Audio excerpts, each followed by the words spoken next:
Good morning, everyone. Today is Monday, January 29th, 2024, and this Town of Crestone Board of Trustees meeting is being held both in person and via Zoom.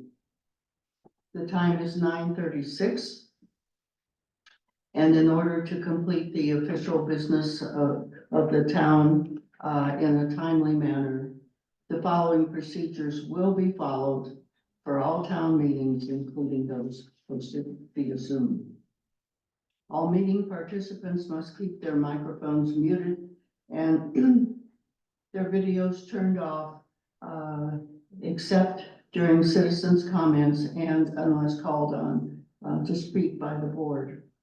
Per the Town of Crestone Board of Trustees Procedures and Rules of Order, Section 7.3. We allow 15 minutes for citizens' comments, and during those 15-minute sessions, citizens will be allowed up to 3 minutes to speak, after which they will be informed that their 3 minutes are up and that their microphones will be muted. Before speaking, please state your name and address for the record. If you have comments that are longer than 3 minutes, or if time for citizens' comments expired before you had a chance to speak, please send your comments as correspondence to Town Hall, and the Board of Trustees will respond to your letters. We will take citizens' comments for up to 15 minutes for our procedures. If multiple citizens have the same comments to make, please be brief. Again, should the time allotted for citizens' comments expire before you had a chance to speak, you may submit your comments to Town Hall to be included as correspondence to the board at their next regular meeting. Scott, would you call the roll? Mayor Danforth. Here. Mayor Pro Tem Martinez. Here. Trustee Byer. Here. Trustee Pasluzny. Here. Trustee Kenny. Here. Also present is Town Clerk Scott Harrisman and Office Aide Ariel Blackwell. Trustee Mendez Sanchez is absent with notice, and Trustee Lakai is absent without notice. Thank you, Scott.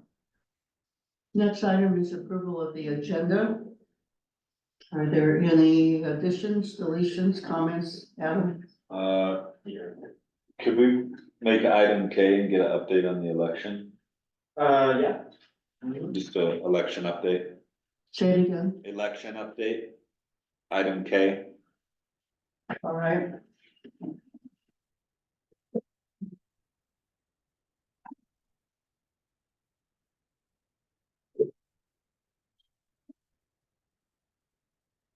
Benjamin? I have two things. One, we have a Swash County sales tax grant that is gonna be due soon, and Nick is here to present for 4th of July. But we have as one of our agenda items, we have discussion of upcoming county sales tax grants. Okay, so I think he wants approval to be able to go. Can you speak into the microphone? I think Nick wants approval to be able to go forward with his sales tax grant so that he can have more money. Well, we need to have him submit some. Oh, there you are. Have you submitted something to us? No, I was just gonna do a citizen's Because comment. the applications are due on the 9th, I know, which yes, is a week from Friday. yes, and I'm aware of that, so I'm willing to do it. I was just gonna do a citizen's comment. Talk about it. We also But have. we can include that under the item. We don't need to change the agenda. For that. If that's what we wanna do, that's fine. Where is that one? D. D. Can you stay for that, Nick? Yeah, I can, yeah, that should be fine. And then one other thing is, Dennis and I had a Speak meeting, into the microphone. Dennis and I had a meeting with, Mateo, code compliance officer. regarding, some extra duties, and we wanted to discuss that with the board, and get approval on them before he goes forward with anything. The Miguel contract? No, Mateo, for the code compliance, he is willing to do some extra work that will help us. So we can talk to Miguel about that when we're talking. Mateo, Huh? Mateo, our code compliance officer. Oh, code compliance. kind of important. So do we want to make that item L, code compliance? Did you want to? Sure. We usually do that once a month. Is this something that we need to do specially? Well, Yeah, huh? yes, it's, Okay, item L. And item L is. Mateo, Code it was compliance. a meeting that Dennis and I had with Mateo to talk about extra stuff that we wanted to get board approval for Okay, I'll code compliance, code compliance. Code compliance, item L. Anything else? I make a motion, we approve the agenda as amended. Is there a second? Dennis, Second. Discussion. All in favor signify by saying aye. Aye. Opposed, nay. Motion carries, agenda is approved. That brings us to citizens' comments. We'll do those, take those from the audience here first. Please speak your name and address for the record. Sure, Nick Navarez, 2271 Big Sands Way. I'm just here today to chat about the 4th of July event and see if the town wants to, move forward with it, as well as if you guys want me to write the grant for it. I wrote a grant last year, I think for $4,000 or $5,000, and I have a reporting ready for it, so we can do a new grant for this one. So basically, this is about entering into a contract with you for the 4th of July event? Not quite yet. It's just about if you guys want me to submit a proposal.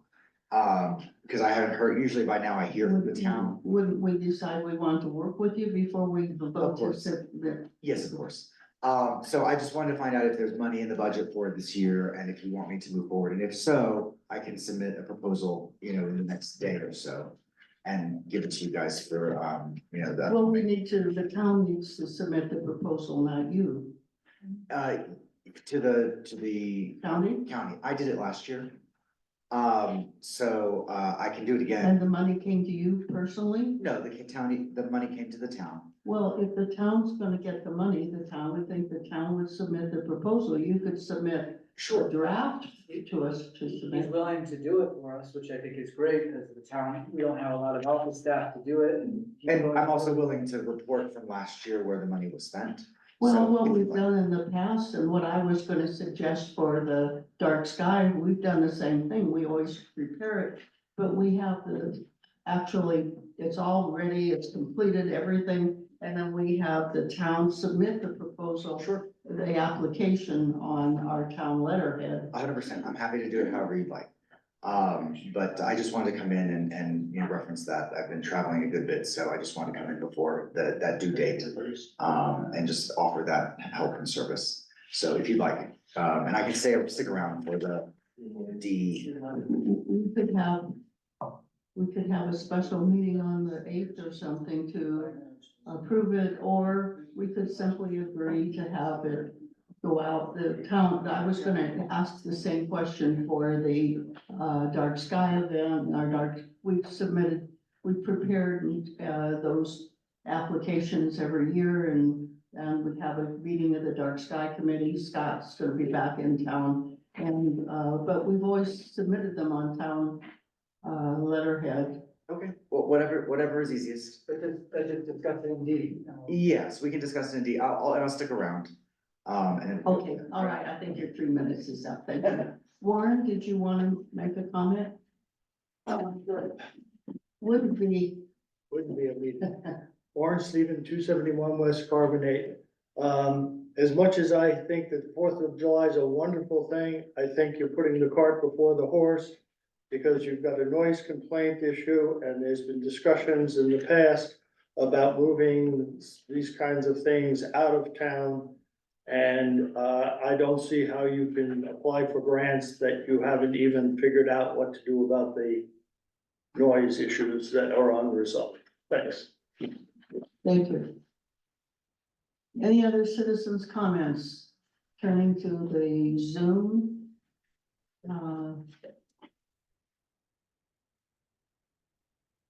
I see no hands up. So we'll go ahead and close citizens' comments for today. Move to the next agenda item, which is number 5, new business. And that brings us to the first item, A, discussion of noise complaints. Dennis? Timing's everything, huh? Yes, I'm responding to a complaint that we received from Wendy. Chadman, I think her name is. No, Citizen. it was in writing. Oh. She had sent in an email, I believe it was. And it has to do exactly, what we've been just talking about the last few minutes, and problems that she's experienced, which also include trespassing, and I'm sure we've all, if you recall, the emails and the phone calls and the people who come here express the same thing. And what Warren had said was right where I was going to go. Most everyone that I've talked to over the last, even time before I became a board member, it's wondered why the events are held in town, and they refer to why don't they do what they used to do, and that was take it out of town. Me being a newbie to the community, I didn't know exactly what they were talking about, and now I found out that in fact, the events were held out of town in a more suitable place. Less homes around, no homes around, and they see, everyone I did talk with seemed to think that it was a much better atmosphere, and they even enjoyed it more themselves, and these are complainants.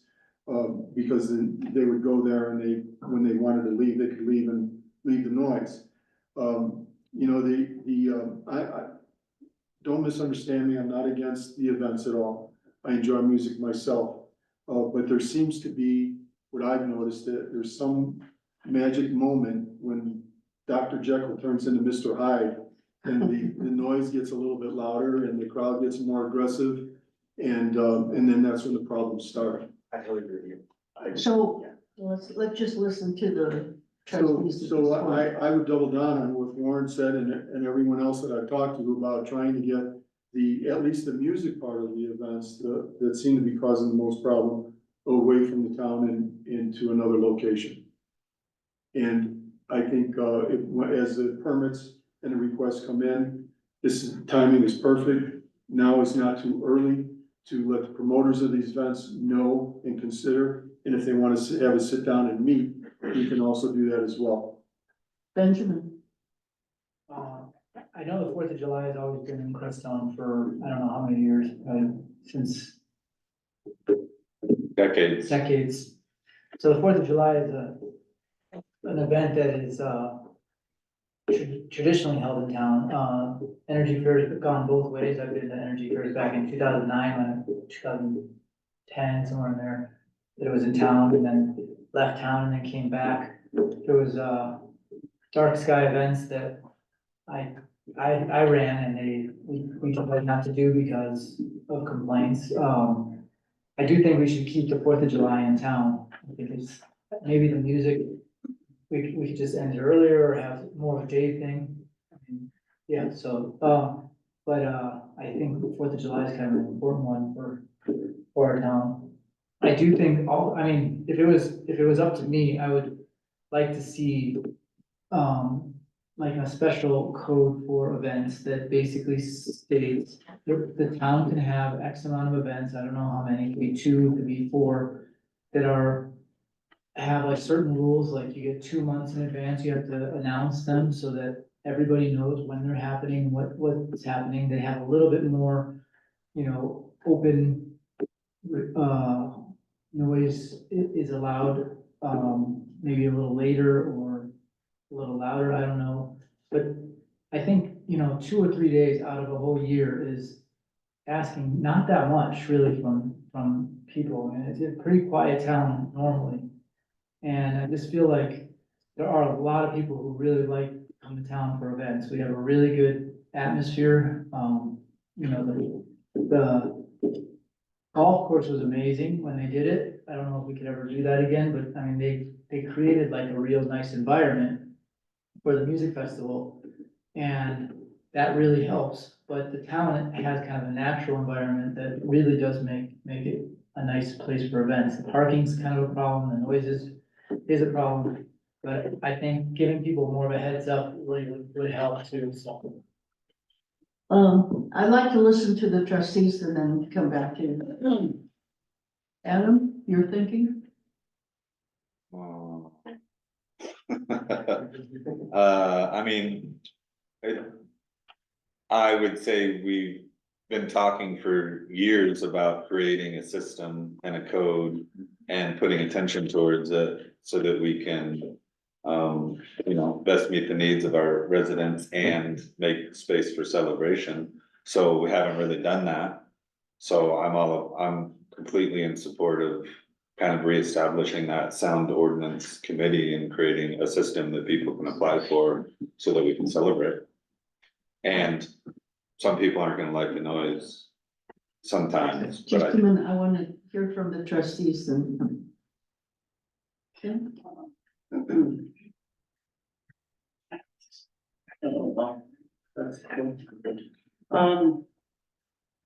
It was about a year, maybe 2 years ago, when we pretty much agreed that a lot of events had outgrown the town. And we pretty much kept the 4th of July in that loop that we weren't gonna have all of the events. Cause they're tearing up the parks, they're overstaffing the staff.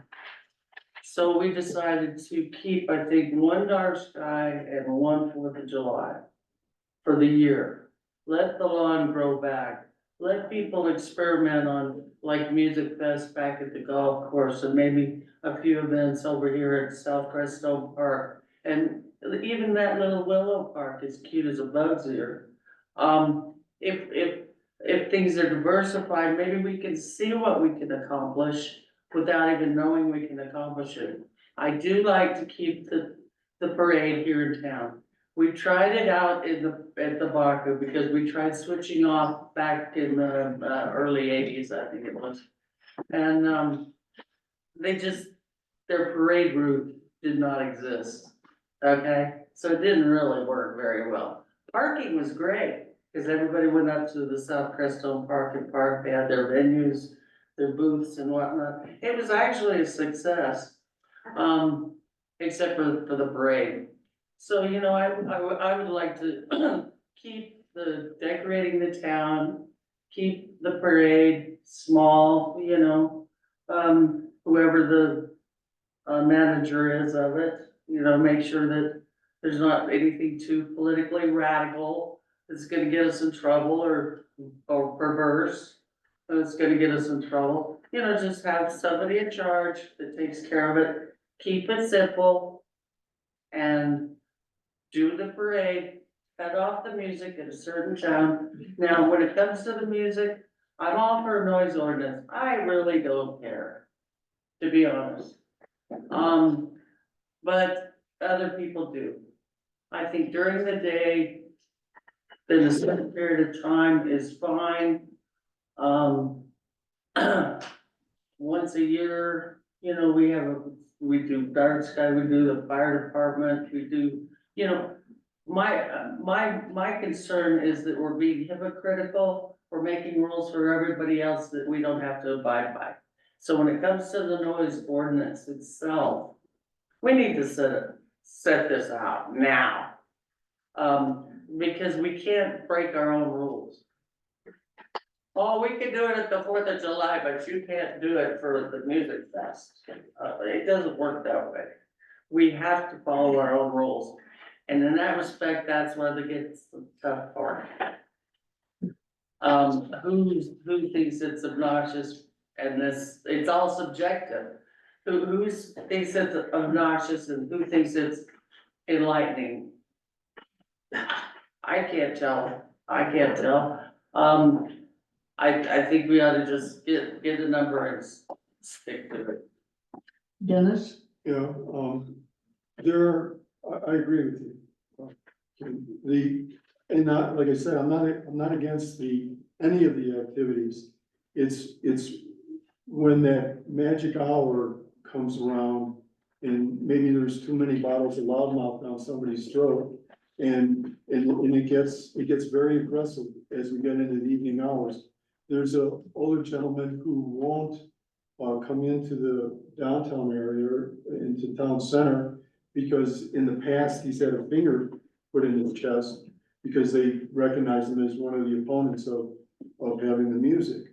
I've talked to people who, one couple, a husband and wife, who actually leave the town over the weekend.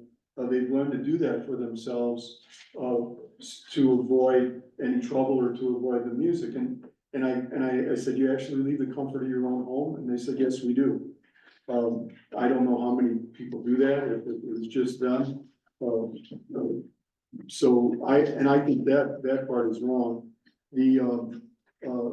If we have to sit down and we get together and see if we can come together on that, that would be great, but I myself would never entertain any idea about getting the noise level louder than our municipal code or state statute. If you research this a little bit, you'll find that communities across the country, if not actually across the world, are trying to follow the lead of dark sky, more quiet community. I believe it was during the Nixon's administration when the Clean Air Act was enacted back in '74. As far as pollutants were concerned, noise pollution was in that as well. So it's not something new. Communities again seem to be getting more restrictive, but if there is a music event, a bigger music event planned, it could go somewhere else and still have it, but be out of town. So my comments, and then we'll come back to you, okay?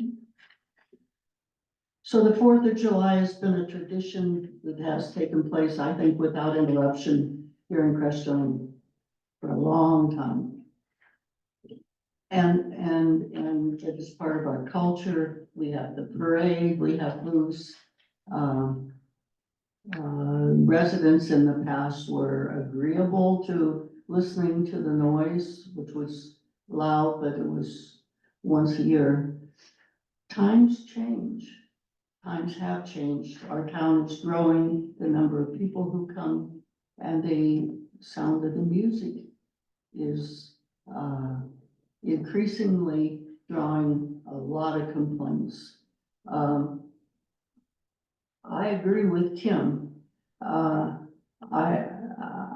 put on earphones, I go hide, it doesn't really help, but I know that this is something special. But I actually do have to agree that noise pollution is bad. We're ignoring how serious noise pollution is. And the effect on our children. It's not good. So I would be in favor of having the event, as Kim said, with the parade, which is our tradition, and the booths, but the music, and we have this beautiful stage, I understand that. But we have more people, more noise, and a lot more complaints now. And I think we need to pay attention to a difficult situation where we have we've traditionally broken the rules for ourselves, and then now we apply them to others. It's not right. Nick, you want to talk, please? So first of all, I'd like to say thank you to the board for having this conversation. You know, this was a conversation that we had almost a year ago, right, in May. And then we spent months actually crafting a sound ordinance that would limit the sound in the town to a pretty manageable decibel level and time period, and also standardize the way that the sound is taken, the sound reading is taken with a standardized meter and a location, i.e. the nearest residence or the nearest place of business. And then that sound ordinance the board decided to not pass it, So that you had just come in, and so I don't think that the nuance of it was understood quite. But we did actually have a route to solving this problem. And if you remember, the code enforcer at that time quit right around the same time in protest for not having that ordinance passed, because it was such a detriment to the community to not have that variance allowed and the route by which we could do that. So what I have a couple things I wanted to offer. One, the number of complaints, total complaints, do they top 10? Yes. Yes, They do. for sure. Definitely. How many, can I get an idea of how many? 30 or 40. 30 or 40? I don't, okay, but those haven't come to town, and I haven't heard. We them. can't really, that's going So, beyond what answer- we yes, can Your do. question, Yes. I know many people who have called in complaints Mhm. during the event, Yes, and those, I don't think those call-ins were ever recorded I see. and given that information to Okay. the board. Yeah. And I know they existed because I was one of them. Fantastic. So I think that in order for everyone to grasp what the sound ordinance that's being offered is doing, what I'd like to suggest is that we set up a sound or like speakers in the park and put it at the levels, put music at the levels of the proposed sound ordinance and let people see what that sounds like. Because I can tell you that the sound ordinance levels that we were offering were way lower than what you received at the Energy Fair at 4th of July, because we didn't have an ordinance. And so if we can put those levels in place, I think we can mitigate a lot of the complaints, because they won't be so obtrusive to residents even within a block away. But we don't know, because it's hard to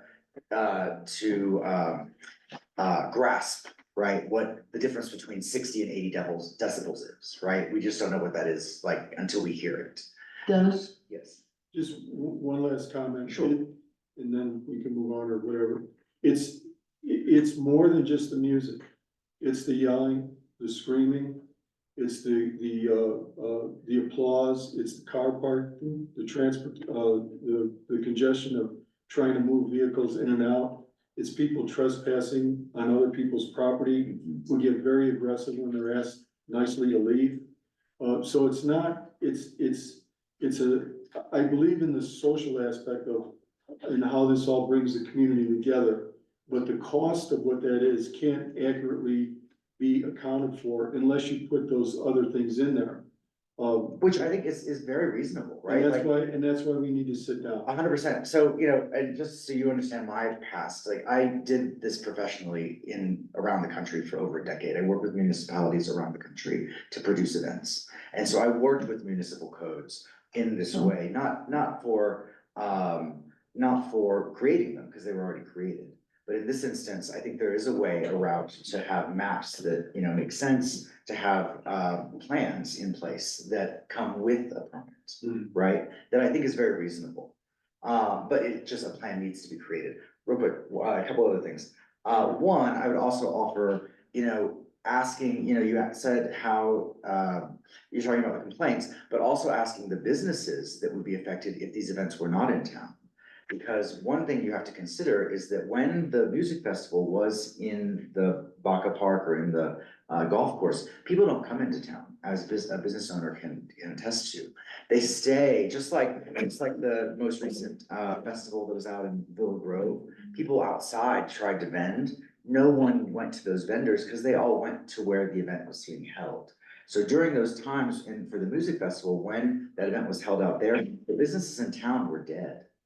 And so that's something that, if you're considering how to raise more money for the town generally, tax dollars are the way we do that. And remember that the two busiest tax times of the year are the Energy Fair and the 4th of July, and those are because those events are held in town.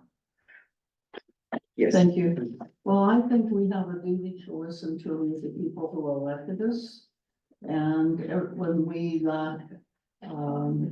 over the years, we've surveyed. The board has looked in the past at increasing the noise ordinance, and we never have.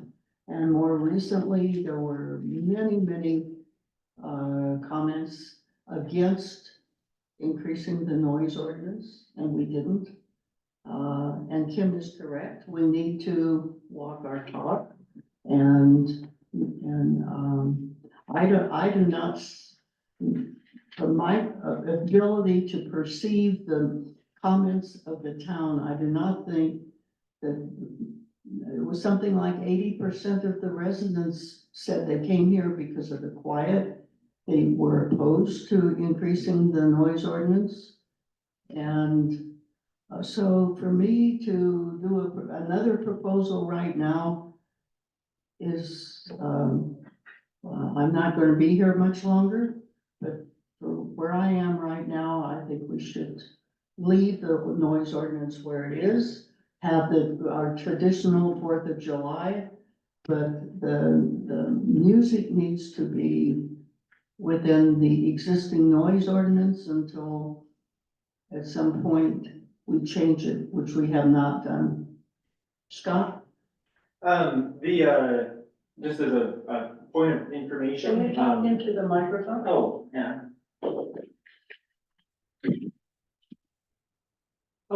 Just as a point of information, just for everybody to know going forward, as it stands, the 4th of July, for instance, I know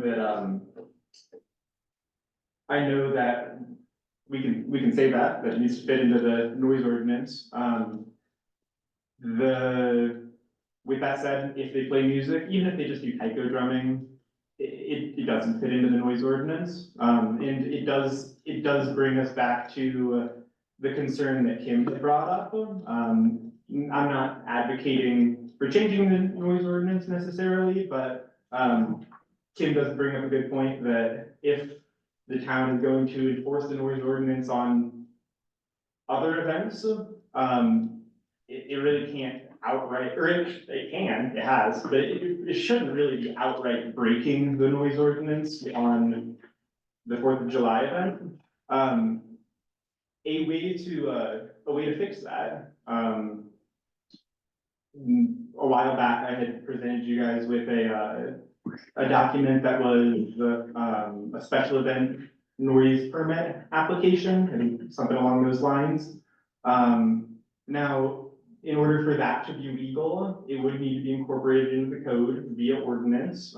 Just adopting the form isn't enough. They would need to mention that this is something that you can do, but that's something that most other municipalities that have music events have some kind of an option for that. The one that I had adapted, I had taken from the city of Salida, obviously a much bigger city. Some of the terms in there wouldn't make sense for here. For instance, they said that you could apply for up to 40 in a year or something like that, which would be absurd around here. And I think they had a little bit of a higher decibel limit than we would have, and a later cutoff.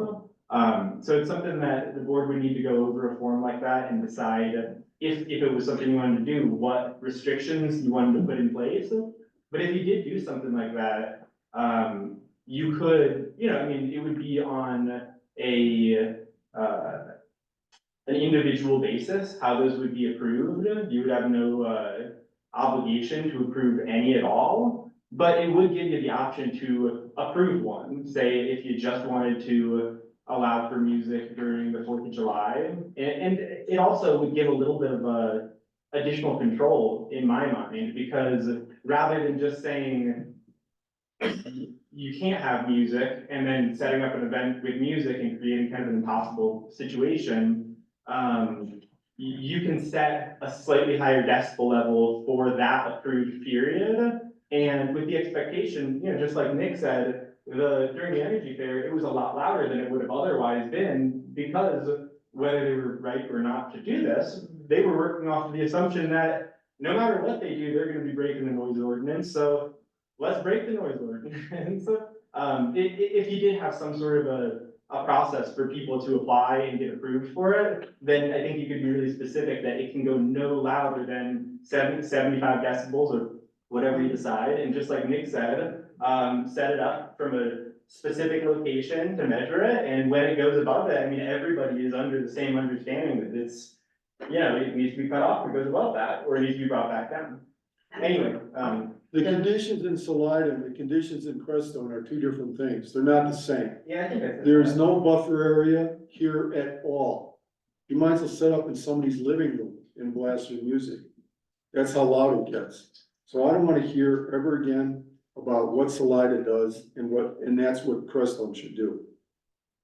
That's what Let's I was move on. getting ready to say too. We're not the same as Salida. We have the residents mixed in with the businesses, and that's the way Exactly. it is. That's the way it It's not the same. Ben, I think he was just using that form and then eliminating things that weren't the same, but the point of it is the same. That if what he's trying to say to me is that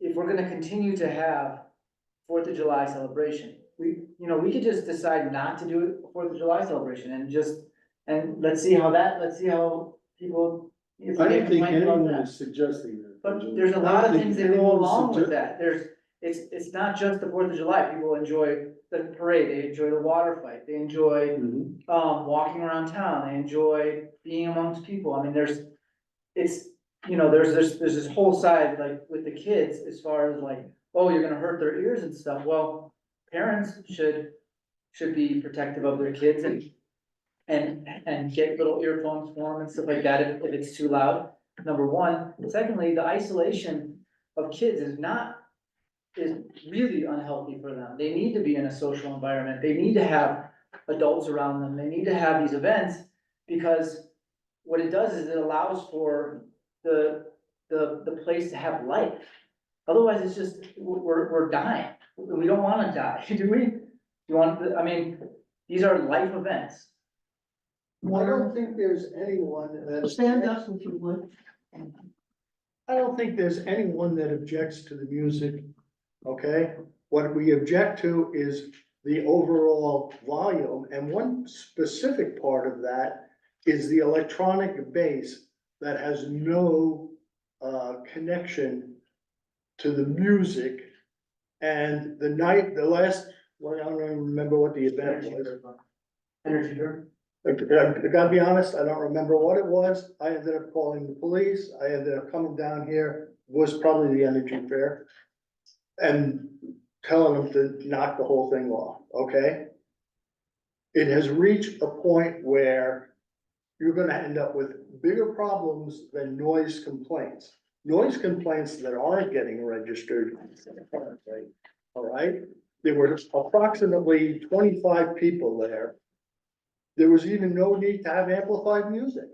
It's the amplification that's the problem, not the music. So then there was a suggestion that we test it so that, You wanna test it? I think that's a wonderful idea, okay? But you've got a state code, you've got your own existing code, and it's gone past that, okay? It's not a matter of whether it's recording properly or where you're recording it. It has reached a total annoyance, and you're gonna have counteraction in regard to that. And to have this in a special meeting and not have this broadcast to the public, What is your suggestion, Warren? How would you resolve this? cut the music off earlier is one start, okay? I think it's supposed to cut off at 9 o'clock. The energy fair was supposed to end at 8. After 8:30, it was still going on. So if you're gonna have rules, enforce the frickin' rules. That would be a good start. If there's no ramification for breaking the rules, and to me, the way to compensate for that is the energy fair, not in town. If that was their viewpoint, we're gonna break the rules anyway, we're gonna break them. Then no energy fair. And I don't care what it affects the business, because I heard it didn't, so it didn't matter. That's one. The whole idea of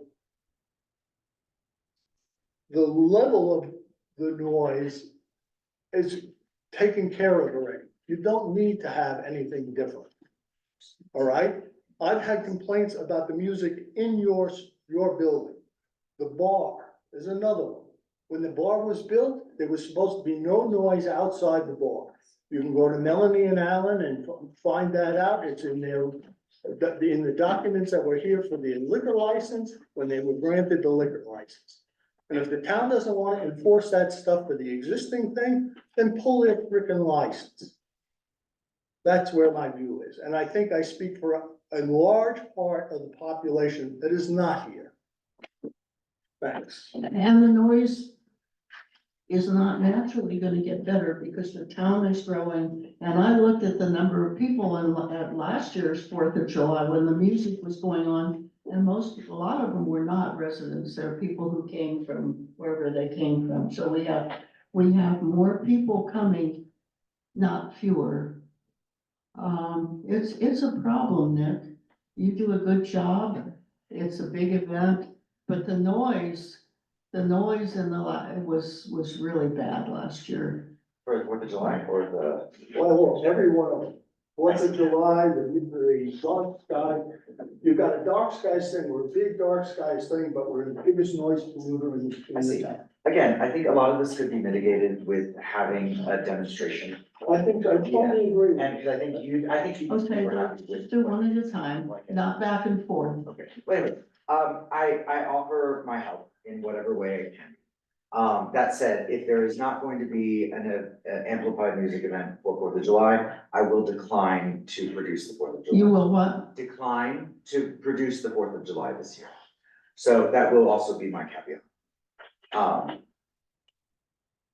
Yes, go ahead. I think we've established as a board that moving forward in a good way in many different areas is gonna require that we create committees. We've already started doing that, and to a certain degree, they've been successful. So I think that this is a question for some people to sit down and work on and create a system that works.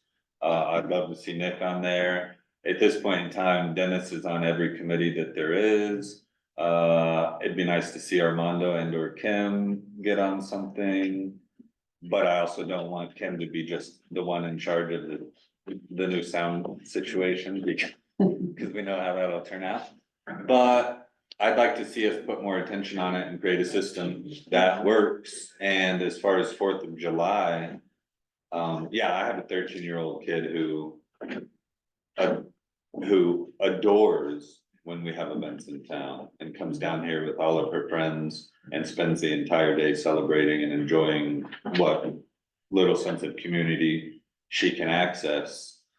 So I'm fully in support of continuing the 4th of July and creating an events committee that can address the specific problems, cut off music earlier, have music during the day, and create an increased decibel allowance during events so that we can actually be in compliance. Why? Why do you need to make it louder? Because even the water pipe breaks the sound ordinance. Even people talking and having fun is breaking the sound ordinance. I don't believe it. Okay, well, do you wanna be on the sound committee? I'll be on a committee for the noise because I think Or, I'm this sorry, the whole thing has gotten way out of hand, all right? The noise has reached a level that it doesn't have to be at. It's not the noise just of the crowds that people object to. It is specifically the amplified noise of the electronic bass, not knowing what the heck it is. Yeah. Okay? So yeah, we should address that, look at it and measure it. And I Absolutely. totally agree with Nick about testing. Right. And I don't even object to amplified music. It's the level of amplified. music. Understood. When the population listening to it is within 75 feet of where they are. There's no reason that I can't hear my damn computer in my home where I can't hear virtually any noises of animals barking or any of that kind of stuff. But when that crap is going on, it reaches a point of mind-numbing, irritation. Understood. Okay, So I still maintain that. maybe, good idea. So, well, I tend to have a high regard for you, Adam, and for the role of committees, but in this particular instance, I think that the whole board needs to be involved. We have divergent, we need to consider everybody's input.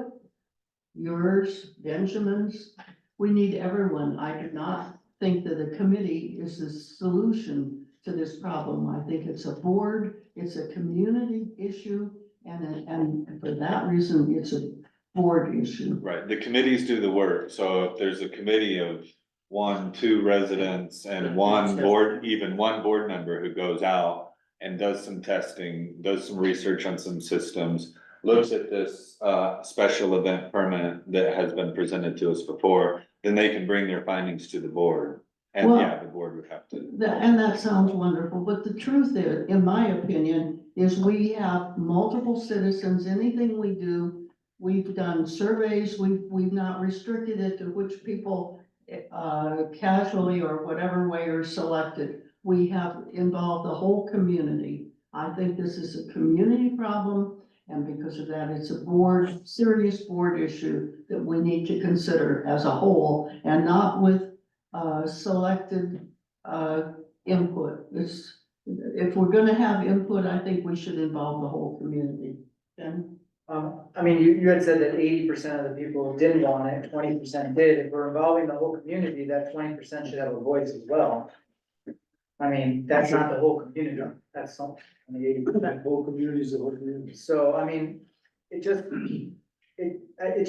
I understand where Warren's coming from, it's, there was events that were disturbing, there's definitely a lot of going too late, I 100% agree, but I also feel like there needs to be some kind of boundary that if it's at 8 o'clock and it's cut off, it just gets, there's just no question, it just gets cut off, but in that time, up until 8 o'clock, there should be some kind of, you know, why? Why does it have to be so, Because 20% of the people do still want it. then they're freaking assholes.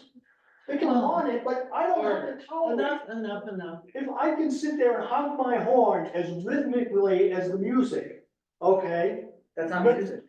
It is music, it's the same rhythm as the electronic That's bass. a I'm, here, I'll shut subject. up. Okay, well, to the point that's being made, Benjamin, every year we talk about, let's cut it off. And every year it's the same. It goes on, even the events that you have, and you tend to, nobody quits at the time that it's stated. And every year we talk about it, and every year it's the same. But now the town's growing, we have more people, we saw that with the energy fair. It's a problem, it's not getting better, it's getting worse.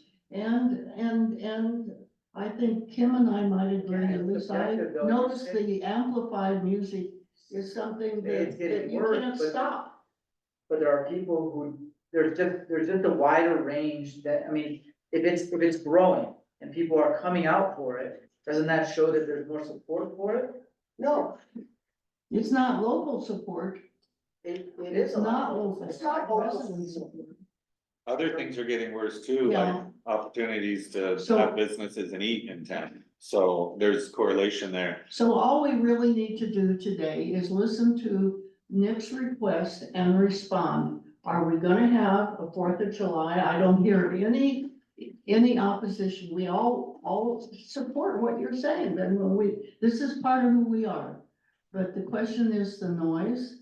Do we want to accept, do we want to ask Nick to submit a proposed contract that would not include amplified music? What is the board, we need to take an action today in connection with Nick's request.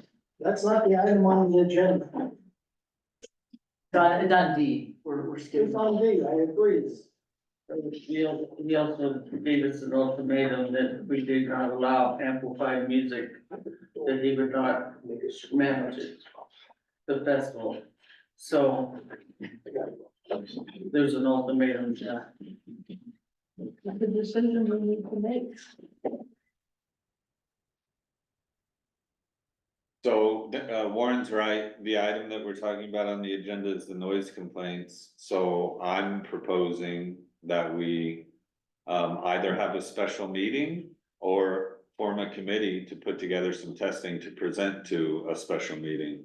Well, I don't think we have time to adequately create a committee, which I think is a mistake. I think we shouldn't pick selectively, however we pick who we talk to, however we pick who's gonna be on the committee. I do believe it should be the town residents who are contacted, and I think it should be the board. But the fact is, we don't really have time, because we only have a week. This proposal is due Oh, a no, week from. regardless of event, I think we need to establish I think we need to put attention to it. I'm suggesting that we don't have a full board here today. This is a special meeting that's really not on the agenda. What's on the agenda is the applications. No, what's on the agenda is the noise complaint, so people are telling us that they have issues with the noise when we have events. So now we're charged with the responsibility of putting attention towards that. And we can say, oh, we're not gonna do anything, or we can say, okay, we're gonna put attention to it and put attention to it. And if that means a special meeting or a committee or both, we should do that. Or we can Or say we could nothing. put it on the agenda as a regular topic and look and think about it and do some of our own research before the next meeting. Dennis? I think what Nick and Warren had said about the demonstration of the sound levels is a good way to start. If we have that, and you can call it a committee or research or whatever, but get that information and let's have that, and then start from there when we have the full board. I think that shows efforts that we're trying to address. And I almost say one step further, maybe even open it up to everybody, right? Like, Exactly. you know, I can figure out a time that one of my producers is gonna be here with that type of sound, you know, availability, and we can set it up. But then invite the community with a few weeks' notice, maybe, you know, and say, okay, this is what the current is, this is what the new one is proposed to be, this is how we're taking the sound, you know, readings. Because I think all of you will be very pleasantly surprised at how docile the new proposed sound ordinance is, but it needs to be in place. Can we call it a special events sound That's correct, ordinance? yes, but I think you'll be very pleasantly surprised at how little lead it has into the residences when we have that in place, but it needs to be in place, because right now, there is nothing, right? And that's and truly, that's why the old code enforcer quit, because she was tired of having this double standard, as Kim mentioned, that there was one thing for when the town wanted to, when it was, you know, okay, and another for everybody else, and it's a double standard. And so thank you for bringing that up, because you're 100% right. That's very wise. And so it's, you know, creating something that is standardized for everybody, so we know what we're dealing with, is I think really important, because you're right, Irene, the town is growing. However, it's important to also recognize the necessity to meet and to gather and to have celebration, because as these times grow, and as you know, I know, it's getting worse and worse in the world. And we need times to gather and be together in celebration of what this life can be in unity, rather than fighting all the time. So that's why I'm here. That's why I fight. I don't need to do any of this. Everyone knows me, right? Like, I don't need any of the stress, right? So, you know, the reason I do this is because I believe in this community, and I believe in the necessity to make this community better through gathering and through coming together in celebration. So again, I apologize for, you know, some in the past things that have happened in events, but I'm here to really, you know, bring us together in a way that's important, at least, and what I believe. So I'm here to help however I can. But know that, like, you know, it's really something that as we grow is gonna be more and more important, that we get together and celebrate life rather than bickering. So I want to address Adam's comment. Adam, typically, we have not made major decisions at special meetings. Different trustees will have said, and we have agreed, let's wait until we have a regular meeting. What we could do that today, but we're not mandated to do it. This is a special meeting and we're just discussing it, which we have already done. I believe, in my opinion, what we do need to do today, because the sales tax grant applications are due a week from Friday, we need to decide if we're going to submit a sales tax application or not. And if so, what that would involve. I also, have put, basically, I put on the agenda the Dark Sky Community Sales Tax grant application, which we have done for years. The Dark Sky Committee has done it. Stevens has already prepared it and was getting ready to have a Dark Sky Committee meeting so we can discuss it. We have never had even one noise complaint for the event as the actual event, not the street event, because we've held it either at Colorado College or indoors at the charter school last year, which was extremely successful. It was so well done. And that was the plan for this year. So it would not involve noise, but it's required if we're going to retain our dark sky certification to have one major educational and informative and an event that reaches out to the community, and have that once a year.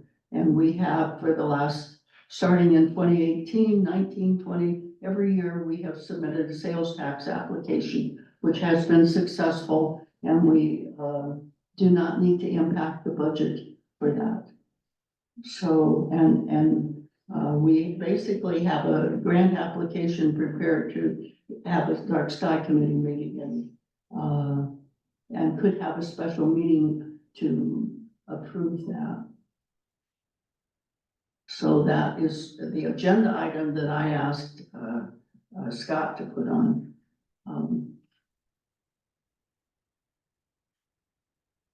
So what are you asking what are you asking now? Or are you not asking for anything? What are you asking now? Well, I sort of skipped ahead because because in my mind, maybe the two should be considered. Are we gonna have two applications? Are we gonna have one? Are we gonna have none? What are we going to do? So, I would like to include discussion of the, upcoming, county sales tax grant and what is the town going to do as part of that. Are you saying? Now, what could happen as an alternative is that the town could submit, there's money, for a council of governments sales grant. And the town has submitted one or two of those applications successfully for a number of years. And the town could not apply this year because last year we didn't. We've already been officially notified that we're not eligible because we didn't complete what we did, and it was a competitive award. It meant that the money was turned back to DOLA. Ben? I think we should do. I think we should do both grants. I think that it's one way of bringing money into our town from the sales taxes that are produced in the town. That's when they have extra money that comes to them, so they do it in grant form, and it's a good way to bring money into our town, back into our town, I should say, because it's getting spent. So maybe we could do both in one, too. And I also think that with Nick, and we for 4th of July, we should just end it at 7. And if it goes to 7:30, that's. I mean, it shouldn't go to 7:30, it should end at 7. I'm fine with that. There was no one there anyways, just the bugs. Yeah. Yeah, Part seven time, is fine. it was 15 minutes early. Yeah, So we I mean, know. 7 is early, 7 is a nice time to end. But if you could, and I think that we should allow them to have a band, that people love the music. If you can do, type of drumming, I don't know if that's good. Is that,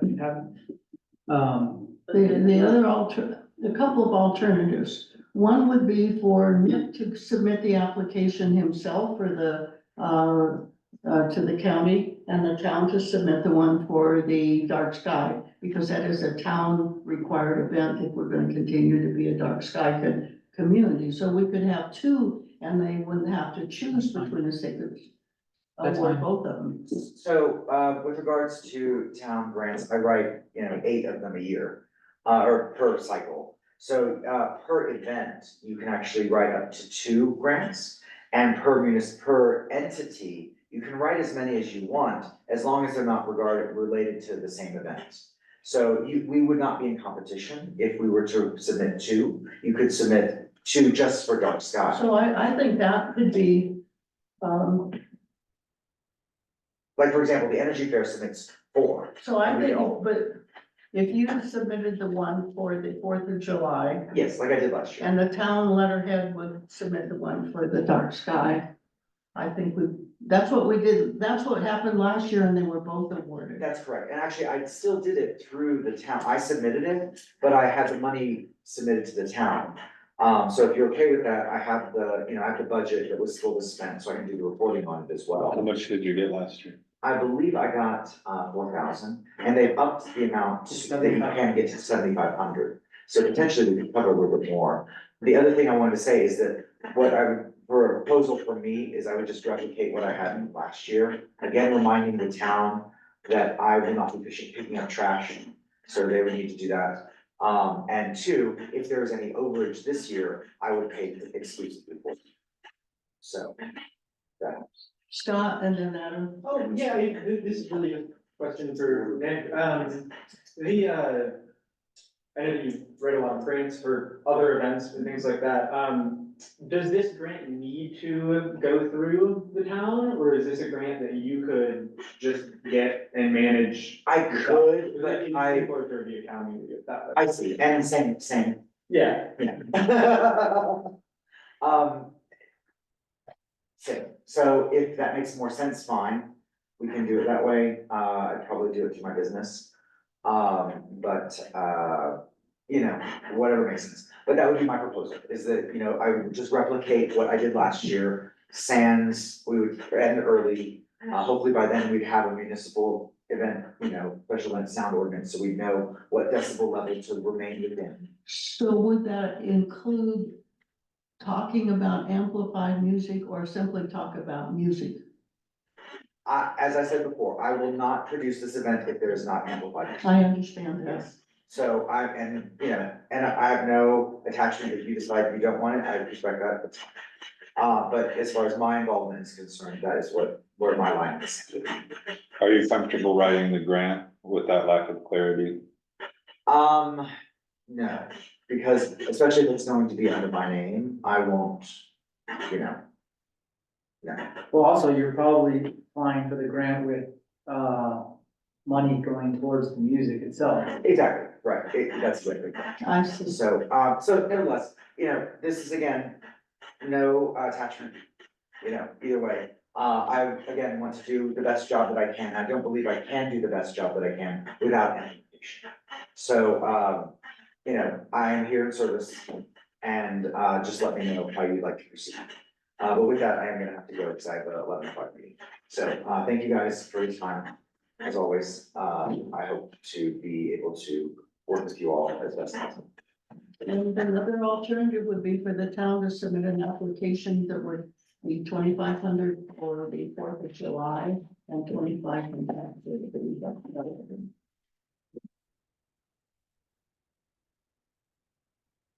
Who's gonna produce it?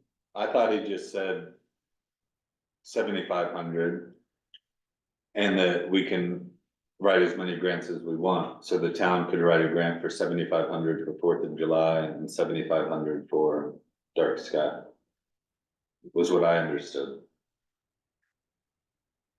That's way more than we used to spend.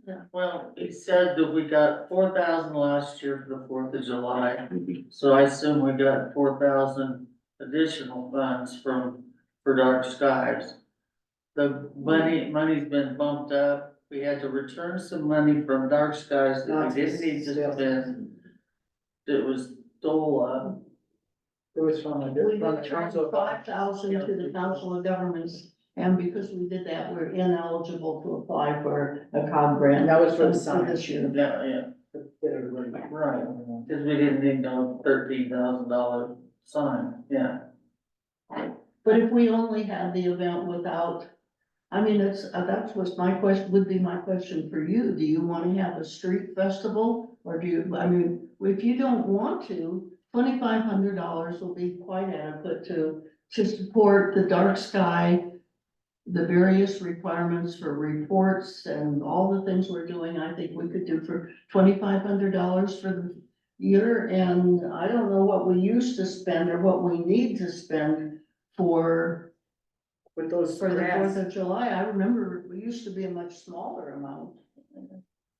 4,000, 3,000. It was like 4,000. Yeah, right around in With there. those grants, you can spend what you want, and then if you don't spend that money on what you don't want, you send it back. We could spend every penny of $7,500 I know. back. I know we could. Even if we spend $3,000 to clean up the park afterwards. Yeah, I know, that's what I mean. No question. You could add cleanup, you could add this, but that's for the 4th of July, but I'm even talking about dark sky.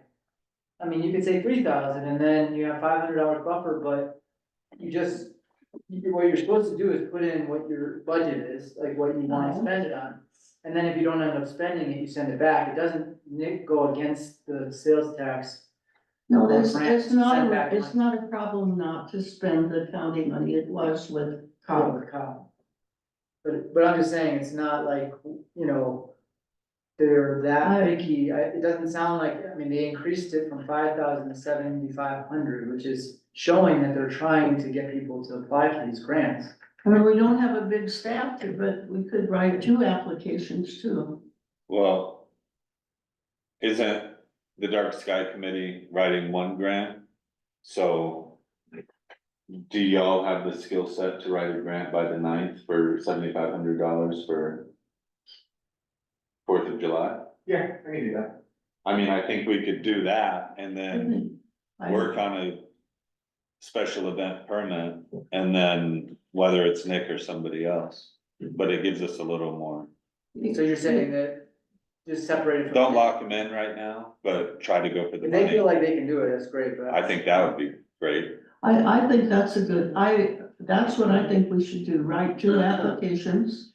Well, right, sure, Okay. but our staff. And these other issues, we don't have to make that decision today. We have to get the applications out. That's Sure. only decision we have to make right now.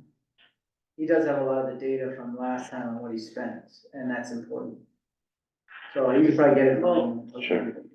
Kim? Yeah, I just, I love the Dickens, out of the gentleman, does a great job. I have a problem, we have to watch that contract, okay? The, 2 years ago or something or other, or maybe just a year ago, he said, no, he wasn't gonna do bathrooms and he wasn't gonna pick up trash. Well, we said, well, we're not gonna do it then.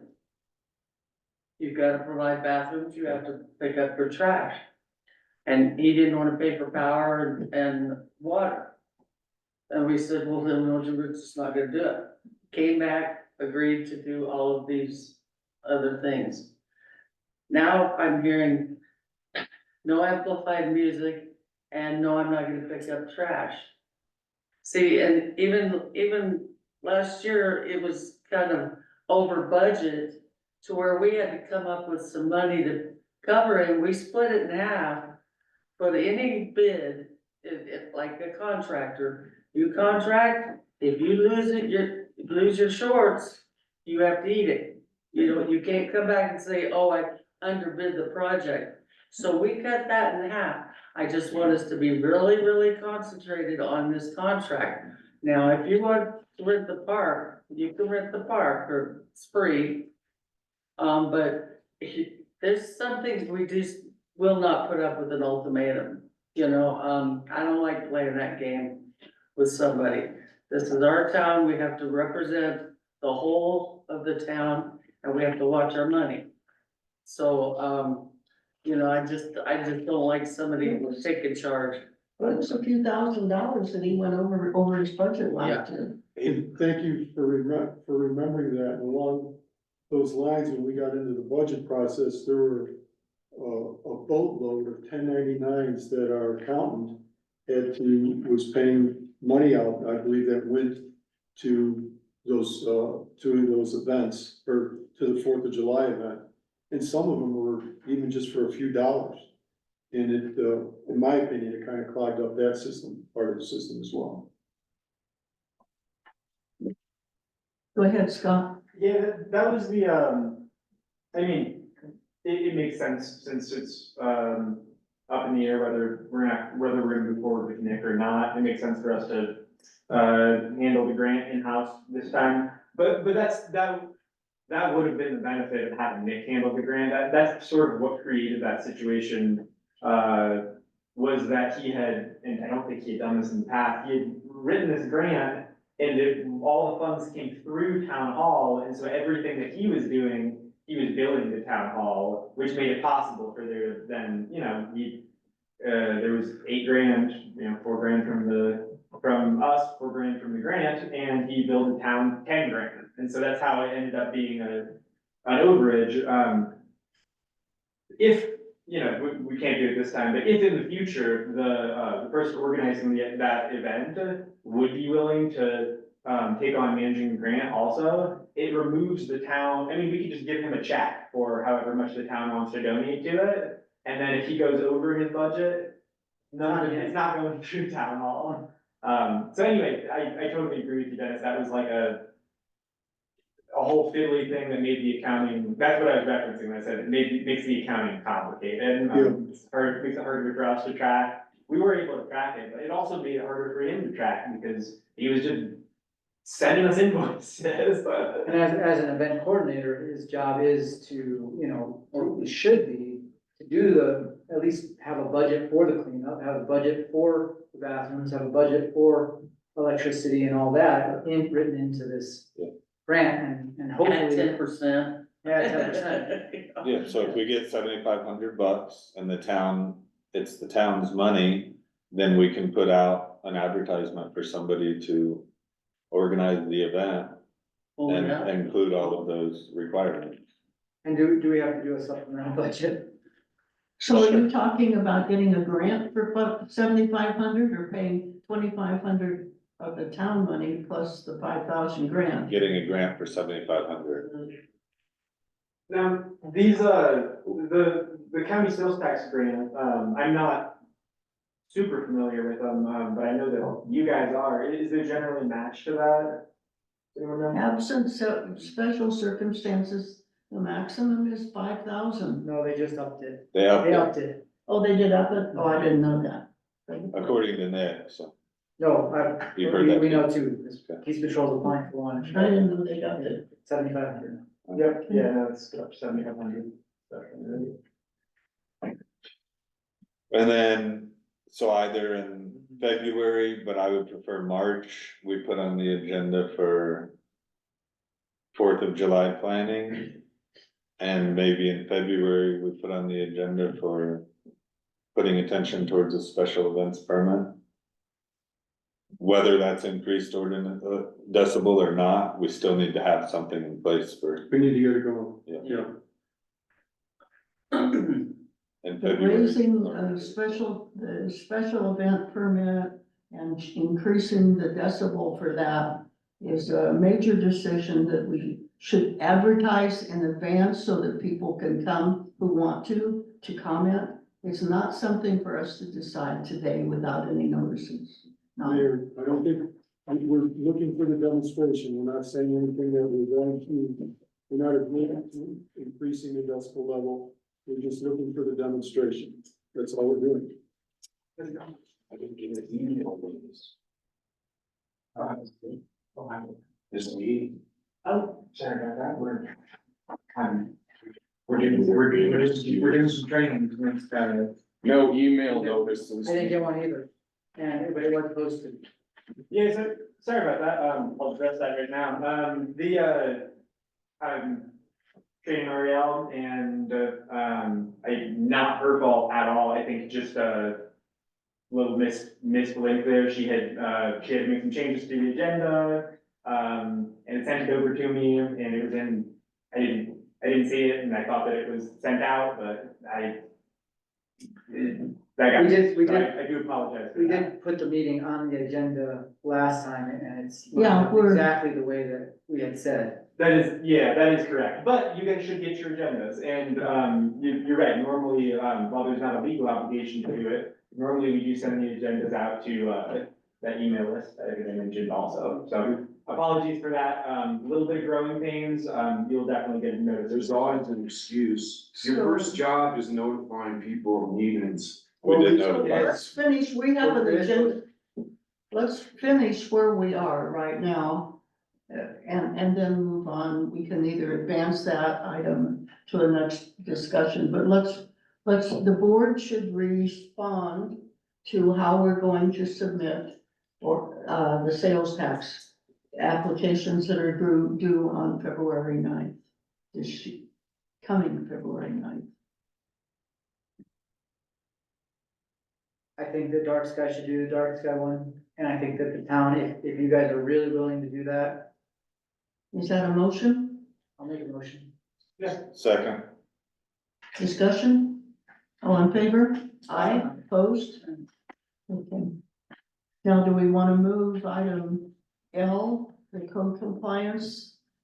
Next, is that what you're? What was the amount for the dark sky grant? We said 2,500, I'd say, Because we have Miguel here, who's, three. the next item, I'll make my motion as 3. 3,000, we're gonna say for dark sky, just to leave a little room in there. okay, Cool, thank you. second, Well, it was, Jesus was clarifying the motion. Yep, and a $7,500, Fourth of July grant. Right. I just wanted to make sure the dollar amount was in.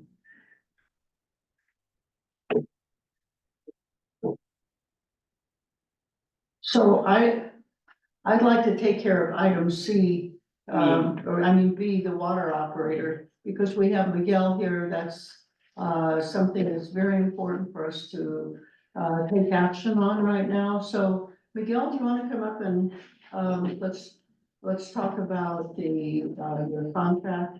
I had a question about your use of the words good reason, so can we talk about that? What would you? Yes, ma'am, just, I don't like on my side or the district side feeling like you're trapped in a contract. If things ain't getting along, and you still have 8 months of a contract, that's gonna be a horrible deal. So it is by, say, for example, what I meant by good reason is the town finds another operator for cheaper or they wanna go in that direction, they have that option. And as for me, my good reason would be if the town doesn't follow what the state is asking and they wanna go their own way, which has happened in the past with past districts, I'm able to pull my license because when there's a violation, it falls on one person and one person only, and that's the ORC on file. So this is not a monthly report, this is something that's required, once every 3 years. For like the hot springs, it's once every 5 years, but it's not a monthly thing, and it's The not state coming up in the inspection. near future. The state inspection is only done every 3 years. And the reason, what you're talking about, the hot springs, is because it's not a public water source system, so they do it every 5 years, they give it a little bit of lead time, so. Yes, sir. How long is your proposal good for? 30 days. 30 days counting from when? Cause we just got it. We could go from the February 1st. Well, we just received a written proposal. He's saying he's pushing it a couple days, February 1st to March 1st, so we can go through our main meeting, right? Oh, okay, from February 1st to March 1st? Yeah. Cause what I would ask is that if we could not make a decision now and table it until hopefully the first meeting in February. There's a couple other issues that have come up that we need to discuss, and one, so I've been in touch with the Colorado Rural Water Operators Association and have not heard back from them yet. And to discuss our situation and see if there's something that they can do for us. We also have a resident. Well, yeah, I'd like to look into that before we really know what we're talking about. Exactly. And we also have a resident who may be But interested. we should continue to pay Miguel with or I mean, we have to submit the samples in January.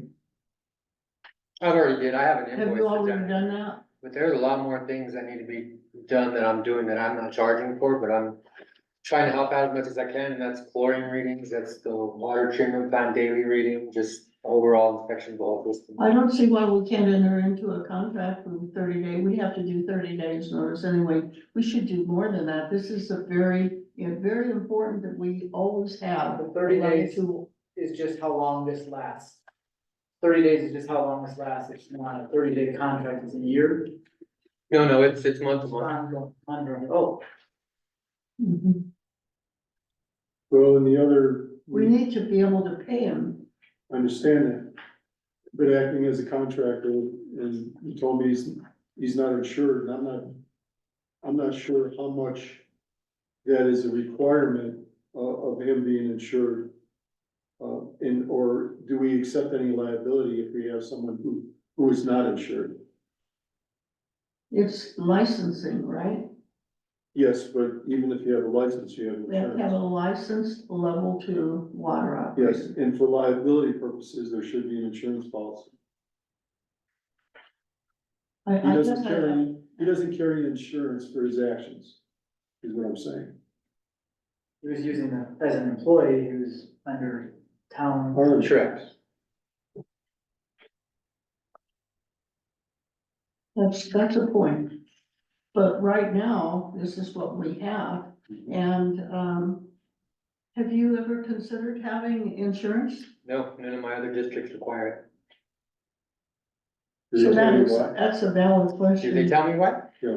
No, they've never asked for it, I've never presented it, it's just, that's how I've always done it. Probably because the system is owned by the town, it still falls under our insurance, but.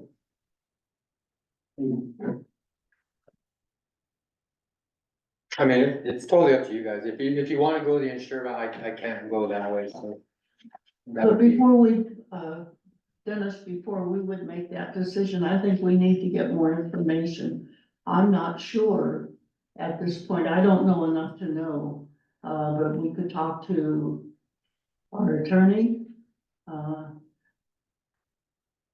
But I don't believe, let's see, have we ever had a level 2 operator who was not an employee? I don't We know. had Dennis, we had Jim Homer, who was, we had a level 2 operator for years who was He's not. not a plumber, he's not a certified plumber. His brother Tommy is, but Jim isn't. But plumbing doesn't, it's the level 2 certification. I know what it is, Mayor, but I don't ever recall making an agreement with a contractor that wasn't insured. And believe me, there's no one that has had a better relationship on this board. with No, Miguel than I heard you. Ben? I really feel like Miguel really knows our system well. No matter what, we're gonna need him to be on call, at least to transition into a new operator, even no matter what. I mean, it's just gonna be, there's no way that somebody's just gonna jump in and know what's going on. Yeah. So, I mean, insured or not, I don't know, maybe Scott could look into it, or you guys could look into CIRSA, would it be under CIRSA insurance and see? if we- Dennis? Give Sarissa a call and see what they say about it. But I would say that we should keep Miguel at least for 2 months, no matter what, you should be on call and. Well, we cannot go without a level 2 certified water operator.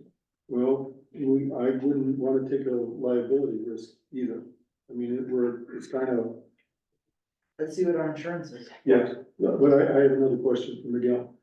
On the separate sheet from what you had said, all the work that you were gonna do. That one right there, where you have the hourly rates, if we needed an inspection or an observation when a tap was being made. Mhm. Water and sewer, would that be under these dollar amounts as well? You had said something, I'm not reading it right here, but you said something about additional work.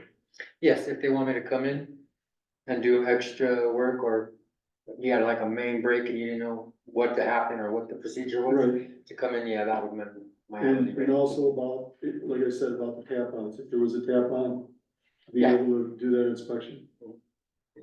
But I don't know how much I would be available for that work as I move on and get another job, and my time is required to be there. Mhm. It would mostly be just the collection of samples and making sure you're in compliance.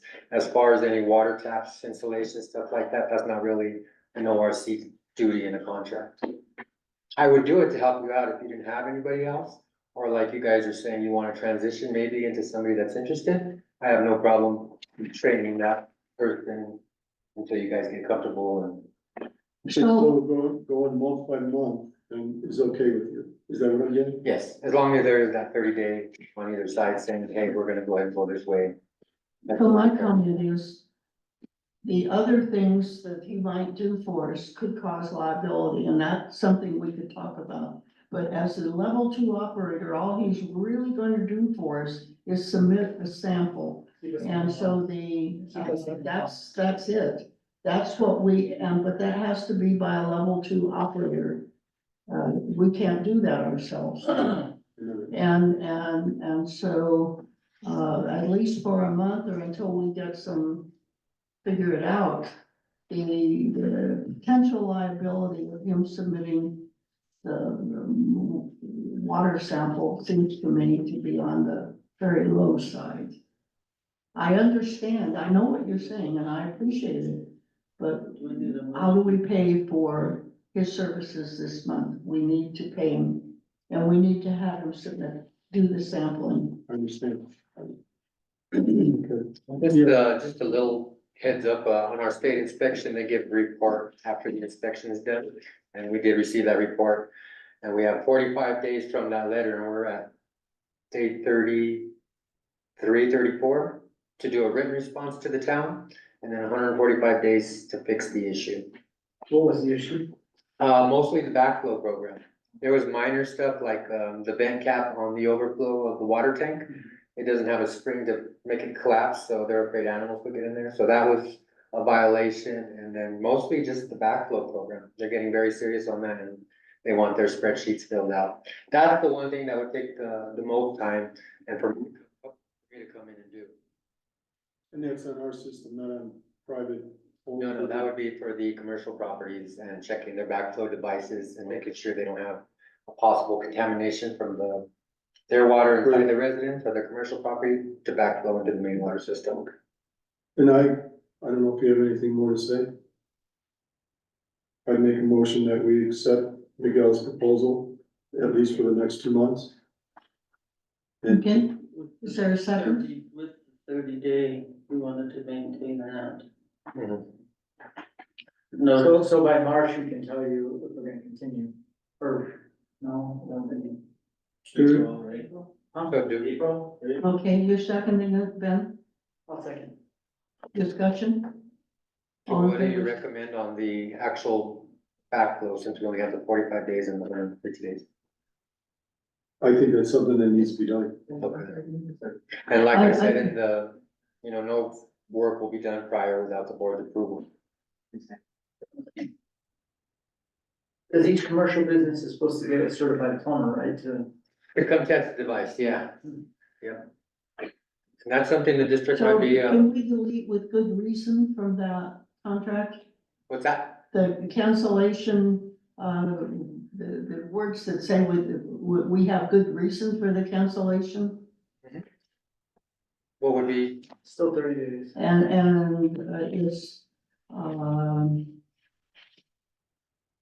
do you have a substitution for those words? I I mean, good don't think reason so. doesn't. How about for any reason? About what? For any reason. So that it's not subjective as to what a good reason is, it's just, and the contract for any reason with 30 days notice, that's, I'm understanding what you're asking for here. I think we're going on a month-to-month basis. Yeah. So that's not included in Okay, here. So if the motion is that we enter into a month-to-month contract with Miguel, that takes them, that 2 solves, months. there's no issue then. Yeah. It's a month-to-month contract, and that'll give us time to hear back from yeah, that organization and get I our. think that's good, thank you. Any further discussion? what's Is that that? good? 2 months is good for, Yeah. and then we'll just continue month to month. we'll let you know in April, We could do or that, let you know in March, or April. March's board meeting? Yeah, I know that's not 30 days. It would be the first meeting in April. Yeah, but if we're gonna give them 30 days notice, we're in 2 months, so you have 60 days basically. Yes. So then in March, if we have the March meeting on, I don't know what the date is, but say it's on the 12th, then April would be, if we made that decision that we were gonna cut it off, then it would go further than 60 days, is what I'm trying to say. 30 more days after you, if you agree to move in a different direction. No, all I'm saying is 2 months, it's gonna be like 2 months plus another couple weeks because of the, when Maybe not a the, full when the 30 meeting days. lines up, or it's gonna be less than 30 days. So 2 months. Why don't we just say 2 the months. first meeting in April? First meeting in April, but we'd have to decide in March. Yes. Yeah, okay. Okay. Any further discussion? A little confused, but I got it, yeah. It's more than, it's a little more than. And then another thing you guys wanted to talk about is the wastewater site, the meter and the collection of those samples. Was there a vote on that motion? Oh, no. Not yet. It was seconded. A vote? Vote seconded. Motion seconded, discussion, no more, all in favor, aye, opposed, nay. Thank you, Miguel. And I do have a proposal, and it's fine if you don't agree or to, but my invoice, I was wondering if I get approval for it today, a check, just because it's been a long month and not having a main source of income gets to you a little bit. All right. I could tell you the amount's $525, and it's $350 for the basic fee. And I've had to do a couple water turn offs, and then meter reads and inputting data into UV maps. I have a detailed invoice with it. Oh, and, obviously this was before, Miguel was officially under contract, but after, you know, his official employment ended, December 31st, so he had brought this up with me if I wanted him to keep doing the essential things, and bill us for this month, and I had said, you know, regardless, yeah, keep the water system running, so that's the next thing. I see a hand up. Whose hand is that? It's Adam's hand. Okay, Adam? Every penny that we pay towards Miguel has to come out of the money that we budgeted for Public Works Department. So if we budgeted, I can't remember the exact number, $30 to $32 an hour for 32 hours a week for a public works superintendent. When we hire that position, we may end up hiring that position at $24 or $26 an hour. So that difference of $6 to $8 an hour for 32 hours a week is where we have to pull money for paying an ORC for the next year, so that we can stay within budget. So any penny that gets paid to Miguel or the next person, if there is one, needs to be tracked for that. Under Public Works employee, or? If you wanna look at the appendix,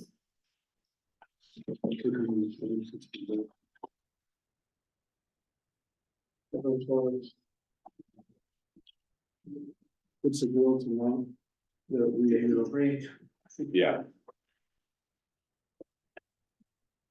So I would make a motion that you pay Miguel for that invoice And then take it on. and track it to the penny. Yeah, that's definitely possible, we got lots for that, but no issue. Did you second? I did second it, and I think we voted, didn't we? No, just to pay that invoice. Oh. I'll make a motion. that we- I made the You motion. may all made the motion. I appreciate that.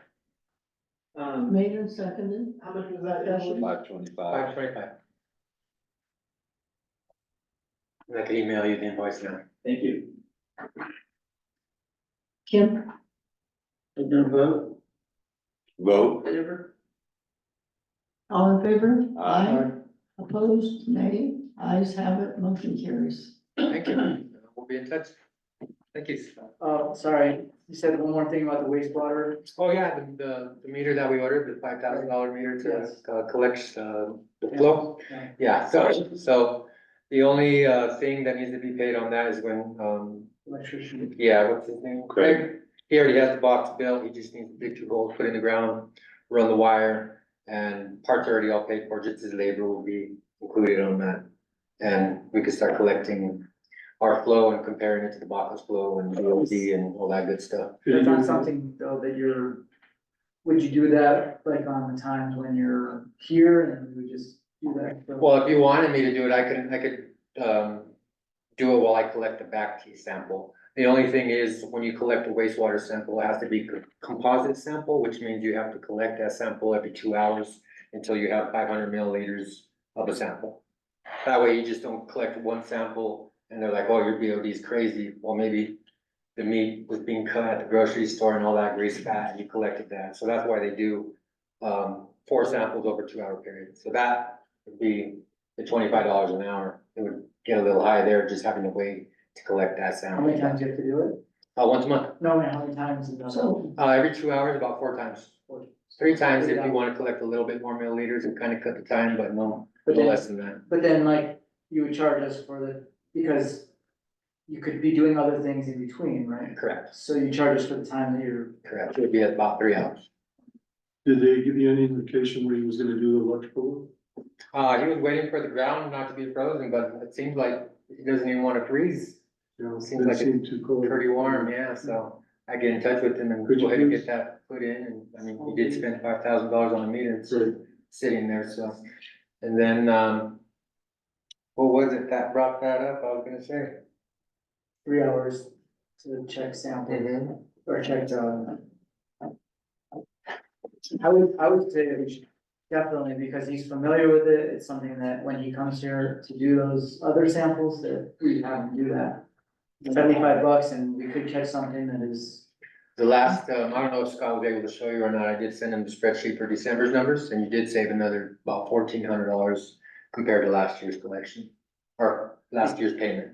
because we checked the, Just paying attention to the numbers. I mean, they were charging us up to 70 to 80 BOD, which is, unheard of to me. So once we started paying attention, I mean, the spreadsheets there were just continued to decline, and right now we're about 42. And last year, I think we were charged 72 BOD, and that's daily. So I forget exactly they're charging us on a daily basis, but yeah. so So- you see how that works when we save money because we're actually doing the checking, and so it's worth to spend the money to have the check. Yes. Definitely, I think you're already at $6,000 or $5,000 around there for the last So- couple months. Paid for the meter, What's that? paid for that meter. Yeah, there you go. I think we're ready to move on unless there's any additional discussion. Can we take a break? Sure, we'll have a 5-minute break. Thank you. And I'd like to push on and finish this if we can. And then we get most of these, some of these we can push right through. And this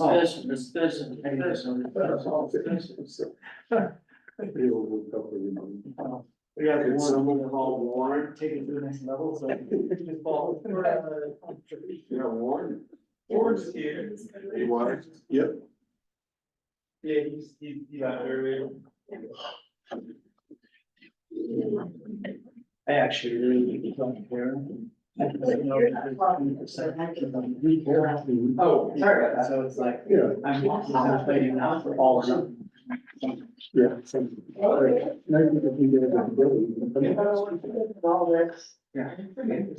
Yeah, it is. Joe is like loud and he's really wants, no events and stuff. That's playing out. So just really want to be, Yeah.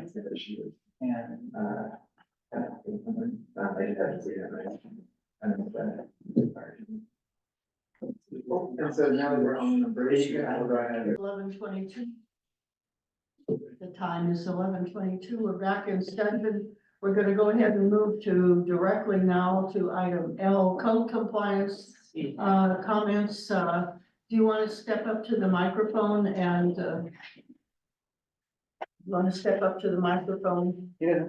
and make your comments? Hello, my name's Dan Gray. I moved here in 1995. I live in the Baca Grande now. I've been watching you guys for over a year. And, you know, I just wish you would look at your Zoom meetings and see how poor they are. I mean, they've gotten a little better, but a lot of times, I mean, we can't hear you, Benjamin. It's a shame. You know, it's a real shame. We can hear you. Kenny, we can hear. Kizem, we can hear. We can't hear you very well, which is really a shame. Believe it or not, we can't. But if you listen to the meeting, which I suggested numerous times, we can't hear Scott. You know, and that's terrible. It's inexcusable. I mean, we want to know what the manager is saying. The same thing with an attorney. I mean, I don't know how many times I've said these Zoom meetings and we can't hear the attorney. We pay a lot of money for him.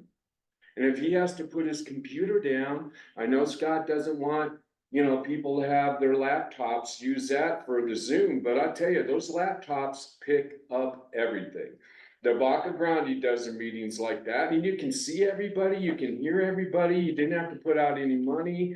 Most people have laptops, but you know, I suggested that to Scott, he had some excuse, of course, but I'm telling you, I know what I'm talking about. I've watched hours and hours and hours of the Baca Grande, and I've watched you guys. Do you hear Benjamin?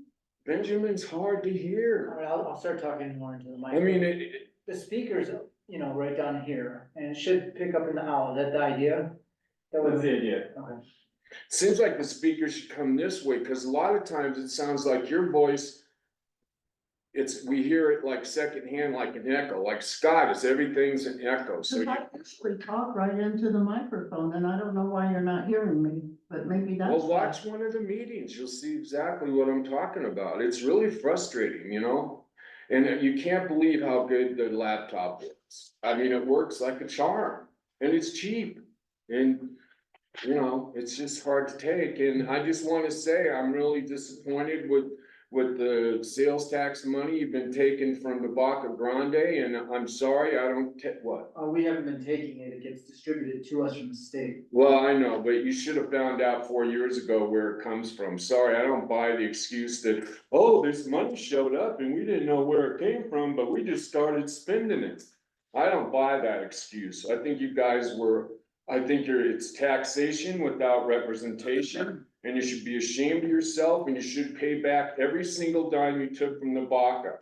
And there's people talking about a class action lawsuit against this board, and I think that it'd be a good idea, and we can take your homes and sell them and pay that money back to the Baca, because I don't care what you say, it's inexcusable to take that money like it's, oh, manna from heaven, well, let's spend it. Dan, I got a question. Do you ever pick up packages at the post office? When you get them from FedEx? Cause it's the last place that things are delivered is where the tax goes. So if you're picking up packages at the post office that FedEx and UPS are sending, that's where the tax money is gonna go.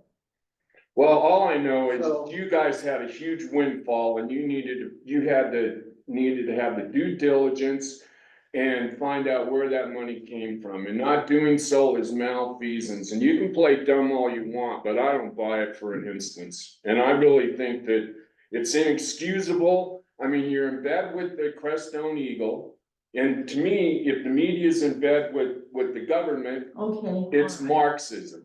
all right. So Did you hear that I last heard- bit I about heard. Marxism? I heard And that. it's what we need a media around here that works for the people and not for the political actors. So we appreciate your comments. We've listened to them. Thank you. Yeah, well, thanks for the opportunity. We're gonna go ahead now and go back to our agenda item number 5, new business. And the next one is item C, appointment of council of government alternate. I've asked, Dennis Kozlowski to serve in that role. He has agreed to. 12 years ago, I was appointed by the county commission to be a representative on the council of governments. And I was interested in being helpful, and I wound up on the executive board, and I continued to have that role for 12 years. So I've been asked as a member of the executive board to have someone as an alternate. They know that I'm leaving. So as of right now, Dennis will serve that. He's agreeable to spending the time that's required to attend the meeting, which you can do by Zoom. And what will happen after I leave is up to the board. Next item on the agenda is discussion of the upcoming sales tax grant cycle. I think we've pretty well beat that to death. We've made a motion, it's been passed, and so we can move on to the next item, E, discussion of changes in the personnel handbook. Scott, did you put that on the agenda? Oh, I did, I wasn't sure if You that want was. to talk into your microphone, Scott? I did put that on the agenda, after the last meeting, we discussed that, changes needed to be made in order to change, in a number of ways, specifically regarding the employee benefits policy.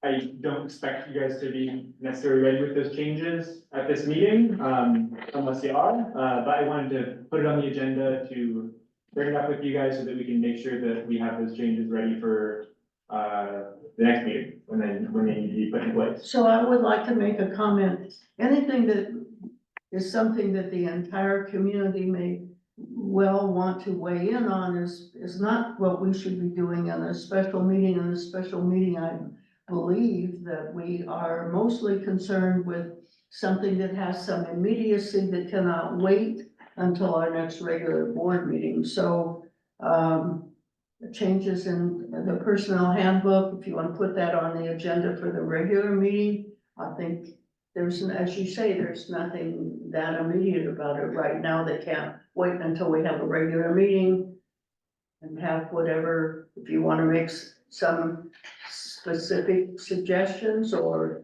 you want us to be thinking about it or whatever, I don't know, but for right now, I would suggest that we, Adam? So at our last meeting, we talked about the urgency of making adjustments to the personnel handbook, specifically to address the benefits and how much we're currently obligated to be spending on those benefits.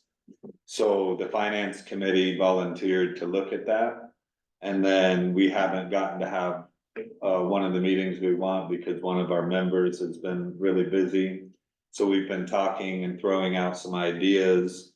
And again, it seems like we need to put together a committee specific to addressing the personnel handbook adjustments.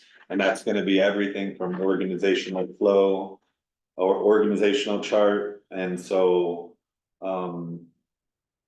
to benefits, to drug policies, kind of just cleaning it up. And we've had a few citizens already looking at it on their own time and now volunteering to serve on this committee. And then I talked to Allison Ransom because of the note that she left us when she left being clerk that said, you guys really need to pay attention to how you interact with the staff. So that's part of the organizational chart. So I'm proposing now that, myself, Allison, another board member if they're interested, which is probably Dennis at this point in time. And I definitely have another community member who's really interested in participating.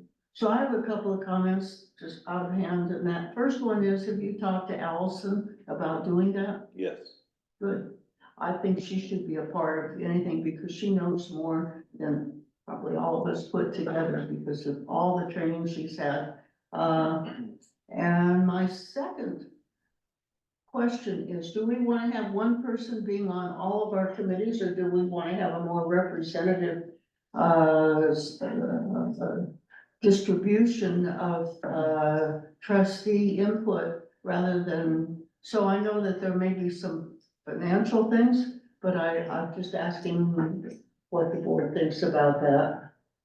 Susan Benjamin? I think as long as somebody's excited about participating in the committees, use them while you got them. We have two requirements. The state requirement is Board of Adjustments. And we have to have one board member on that committee. The other that is not required by the state is the planning commission, which we have one board member, two, three actually, yeah. So you can do that, but you can't be on the board of adjustments plus the planning commission at the same time, you're a trustee. But as far as those other committees, as far as just fact finding, I think you should be able to, if you have the energy, go for it. Get as many people as you can. There's volunteers, Allison, yeah, I think totally would be good for that. And, if Dennis wants to be on every committee that we have, No, I don't. he's welcome to No, I it. don't. I've tried it. If anybody else wants to step forward, that's fine with me. So do you want to be on that committee too? Well, I kind of started with Adam. Actually, the first day I was here, the handbook was an issue for me. Okay. So I don't mind finishing that, but believe me, if anybody else wants to come forward, No, let them raise their hand. I just want to ask the question, I just want to be sure that the board's okay with that. I think that I would support any of that strongly, but I want to be sure that we're not just, that we have board agreement. I think there's two things. One is that all the committees always come to the board with what they've summed up. So it's not like they're making decisions, number one. Number two, I really like also when the committees have a question and they include other people. So like sometimes you'll have a text that you've been talking to Adam and then you text me about something and then you can't talk in threes, but it really helps to have like, kind of a tree. Oh, I think that is a way of saving time in our meetings, and I'm all for it.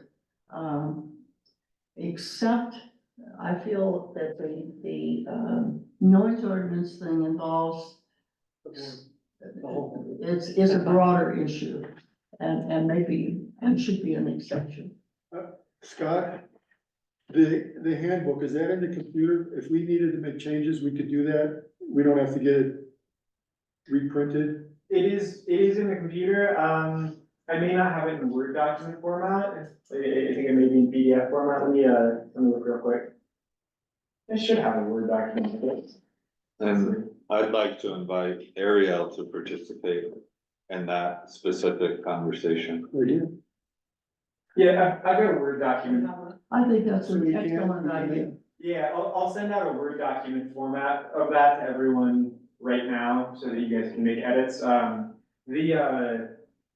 And, you might make your edits in a different color, just so that, then we can come back together and, it's clear what the edits were.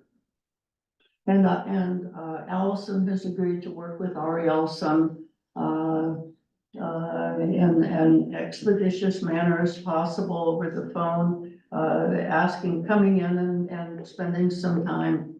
So those two things would work together and help bring town staff into, what's going on. And becoming a part of it, which is important. And when I invited Allison to participate in that conversation, I was pretty clear that that's a volunteer situation and would not count for the 8 Oh. hours that she can. So I didn't know that, and she's agreed to do that without I compensation? feel like I need to clarify, but Because I it's, think she, and I think rightly, expects to be paid as a consultant. She has a contract that provides for that. If she's willing to do it without compensation, if she's gonna be compensated, which I'll get clarity, then I would only invite her for half an hour. Like, I'm not gonna pay her 3 hours. I don't think we need to utilize 3 of her hours for that conversation. But she could come in and really clarify the organizational chart. So I'll be clear with that, but I had proposed it as I well. think she could, her interest is in minimizing her time. She can only have a few hours without jeopardizing her insurance, so she is not interested in running up a big bill. Totally. Completely the opposite. And she's interested in helping us get through, all these staff changes and be as efficient and good as possible, so, yeah, I think that will work out. All right.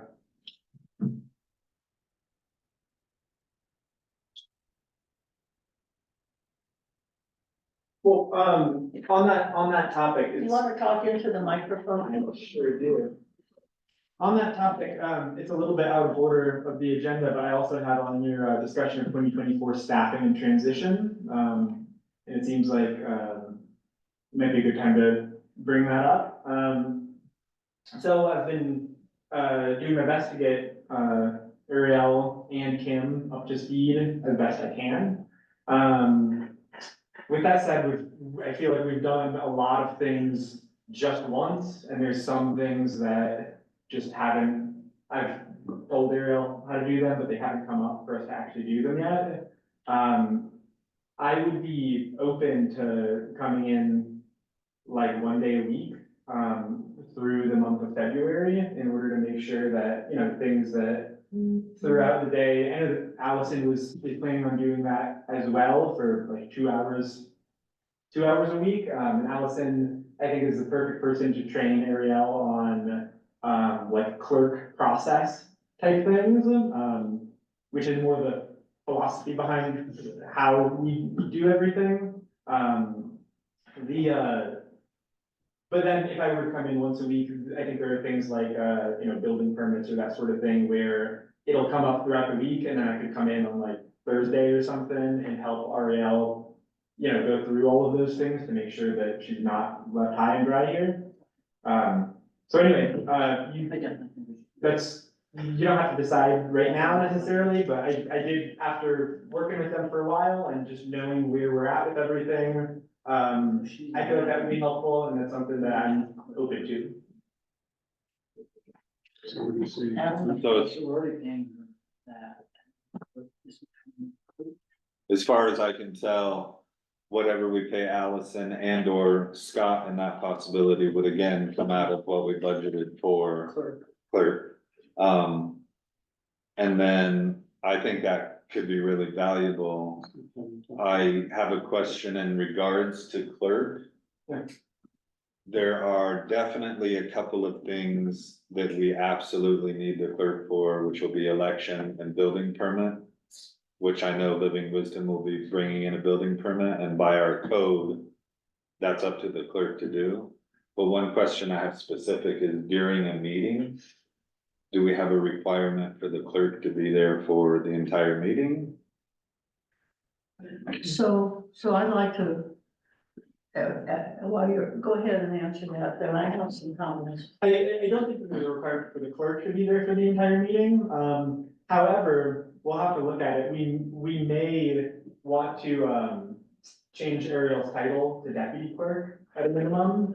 There needs to be someone there taking minutes, and it is the clerk's job. If Ariel is deputized, then, you know, just like when Allison was here, and I was the deputy clerk, she would come in for her report, and then Okay, the minutes can be taken by that deputy. Okay. So I can find out the specifics of if we need if Ariel needs a title change to do that. She has expressed that she would be open to that. She's totally, from the little bit of work I've done with her, she's really excited to learn and grow in this position, so, I think that could be a good thing. So I know that Allison's plan is to spend a little time in the office with Ariel, showing her things, going through some of the processes that need to happen. And she's also planning, though, to be available for questions as things come up. Ariel can contact, because it's not necessarily spending 8 hours for certain days or 6 hours or however many. It's being able to, as questions come up, get answers. So I think that will be helpful too. So yes, any help we can get from Scott, from Allison. but we have to strategize, Allison, because there are things that only the clerk can do, like approve building permits and like certify election related stuff. So, yeah, we gotta keep, I mean, it's almost like we need a list of things that only a clerk can do, so we make sure we get those taken care of in addition to consultation and education. Agreed. Anything else on that, Scott? I mean, the deputy clerk is then kind of put in that position, is that the idea that, Don't talk into the microphone. Kind of a legal clerk. we'll kind of use deputy clerk as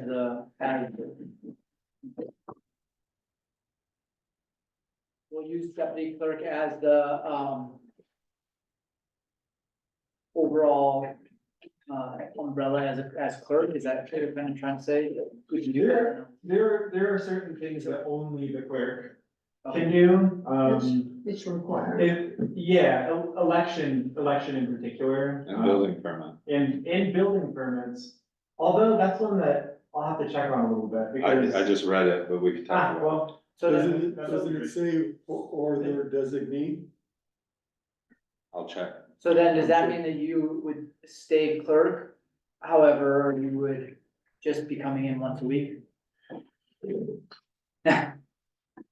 Cause otherwise, then we don't have, that, No, Alice, she's actually would be, we would have to appoint Allison as clerk, but it's only gonna be, And Allison is 2 hours a totally week. that's, qualified. no, I'm not, that's, don't get me wrong, if she's willing to do that, that's great. yeah. yeah, if she's open to that, then that sounds like the The perfect. problem with Allison is, at some point, she's not gonna be here for long, so, and I think she has some things in February, but as clerk, if she would, she could continue to be clerk and sign things as they're needed and, Okay. um, I'm open to that, I'm open to and a lot of Scott. things can be done digitally nowadays. Okay. So it's a discussion to have with Allison, and I'm happy to do that, because I've been working with her Is there a way consistently. that we can, get that on the agenda, cause we're gonna need a clerk no matter what, if that's what you're saying, Yeah, that should be on the agenda for next meeting? next meeting, and Dennis, it is designated. So that could, some things could happen through deputy clerk. Yeah, that's true. Yeah, oh, yeah. I just want to say thank you for Do you want to providing talk me. into the microphone? Or just talk really loud. I wanted to say thank you for providing me with the resources for this transition. And I would also like to express that if you do need a clerk in the future, that is something that I would be willing to train into. And I know that trustee Martinez brought up in the last meeting that you would want some kind of like contractual time commitment from me, and I would be willing to make that as well. That's all, thank you. Thank you, Irene. Anything else before we move on? Yeah. How's it going with Kim and? It's going pretty well. I wanted to, I had a text from Kim that she wanted some things to relay to you guys. But yeah, I would say all in all, it's going pretty well. With that said, I'd say there is a little bit of a gap in knowledge, I can show Kim how to do certain things, like the bare essentials. But there are other things that she's been a little bit like, not sure how to approach, and it's more complicated than I can answer for her. Like what? Well, you'll have to talk to her specifically. Her concerns, that she expressed to me have really been about starting a new QuickBooks company. And the right way to change and amend the existing one and fit everything into there. So I can help with that. awesome, yeah, she, in her text message this morning, she noted that she'd like to, meet with the finance committee about it, which seems like the great next step.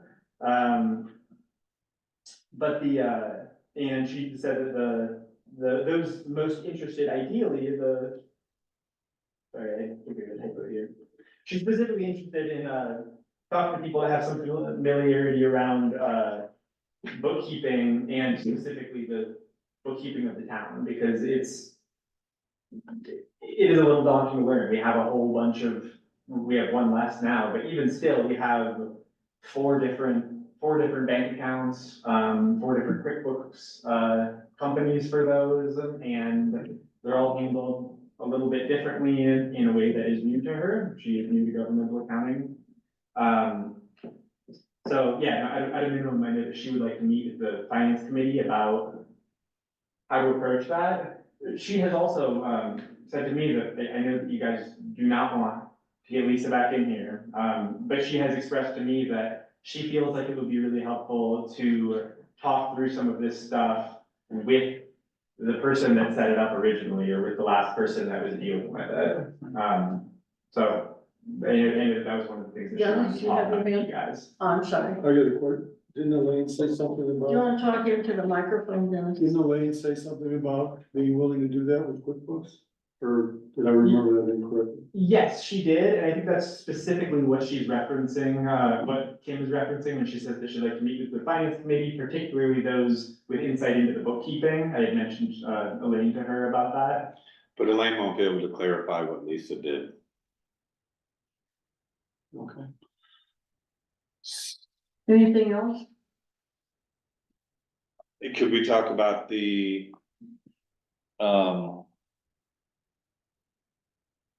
item I in relation to what he's talking about? Yeah, and one other quick question. So, I haven't seen. wait, so we let's go back. We didn't really talk about implementing trustees' time. Armando's not here, so.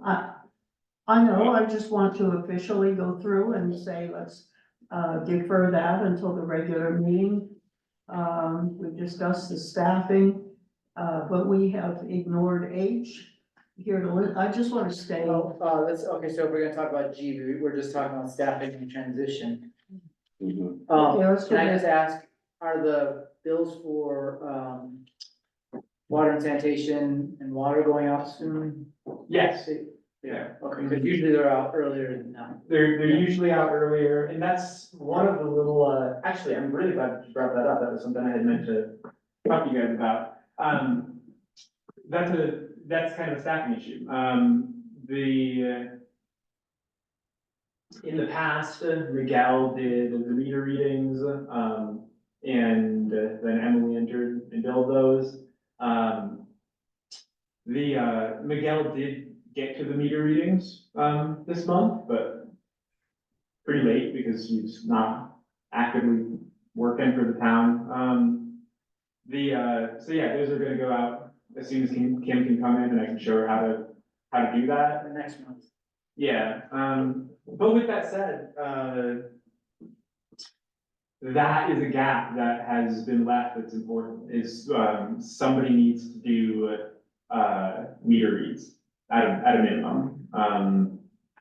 That was not in the past, Gretchen's role, certainly has not been an office role, so I don't know how you guys wanna handle that, if you want Gretchen to do that, or what Gretchen's status is. I think I had originally suggested, that she could do that, but And give it to Ariel. So, I think she's a little bit resistant, just because she doesn't know what her status is gonna be at all, whether she is going to have a job. so again, I'm gonna point out that you've included all these things mostly for Ariel's benefit, because you are not gonna be here, Scott, but, as action items, so we just have all these discussion items that, really don't have an action, other than just a general discussion, so. So we need to make an action.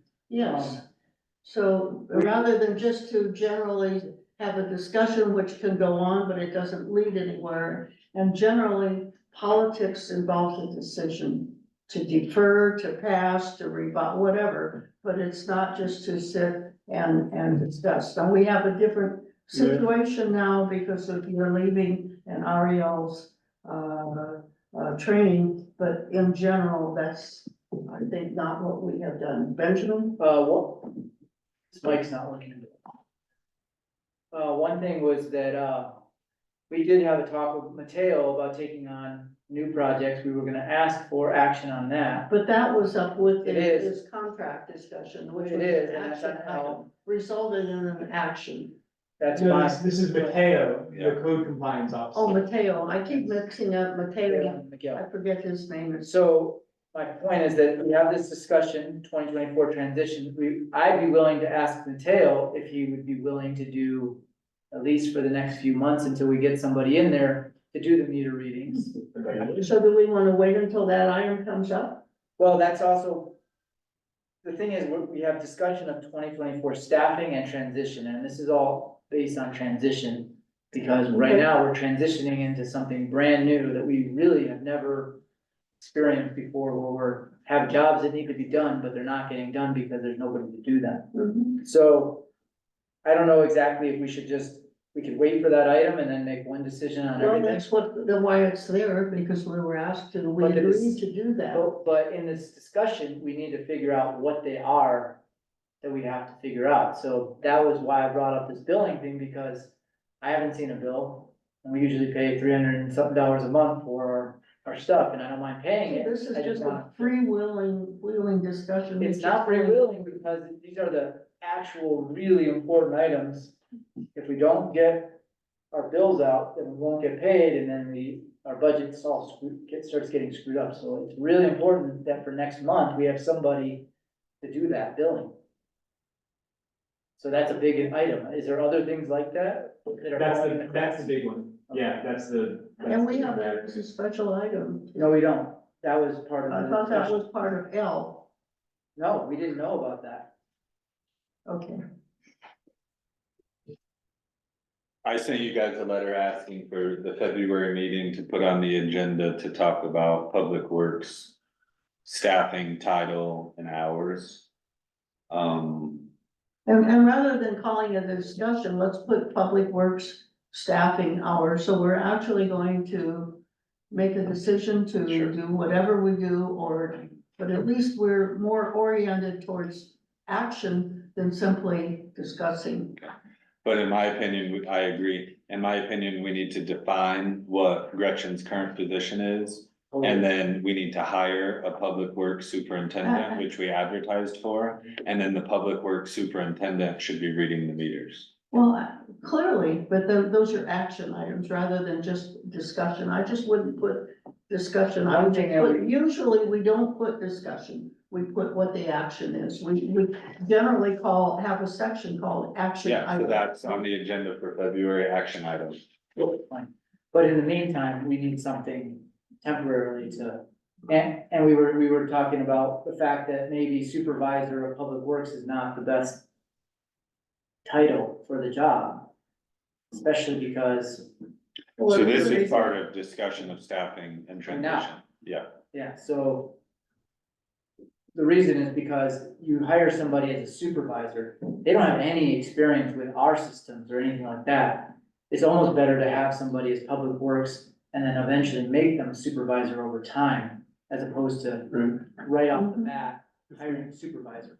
If we just had the category like in the organizational chart, just say public works without any title of superintendent or supervisor. And as Benjamin said, as that experience progressed, and go ahead and make that move. The title of superintendent or supervisor always makes me believe that it's someone that's supervising an entire crew, which might even include foremen. And here, we're really only having 2 people, and I'm not even sure there's gonna be enough work for 2 people throughout the whole year, So public works, period, just public works. Public works employee. Yeah. Public works, so are you suggesting we Yeah. put out another advertisement? Or change it, or figure out, like, maybe Gretchen would take that job, because she already has a lot of experience, so she would just be a public works employee. She might be the only one, but like, for instance, with like snow removal, like, we're gonna try to. I would hope that we could eliminate that job and make it something that there's a packet right behind you. Did we budget for that? Well, there's money for snow removal, How much? there's $2,000 in that line item. so it's like, she doesn't have to be on call for snow removal. We have somebody else who's on call specifically for snow removal, insured, ready to go. If it's over a certain amount, we decide what that is. I'm not saying that's happening, I'm saying that that's what's in the works. In fact, it's in this packet that this guy just dropped off. So what I'm saying is that instead of having like Andrew's position, which was really a public works supervisor, because he was the main guy, he knew all the systems, he knew all the equipment, he had inventories and everything on that whole shed.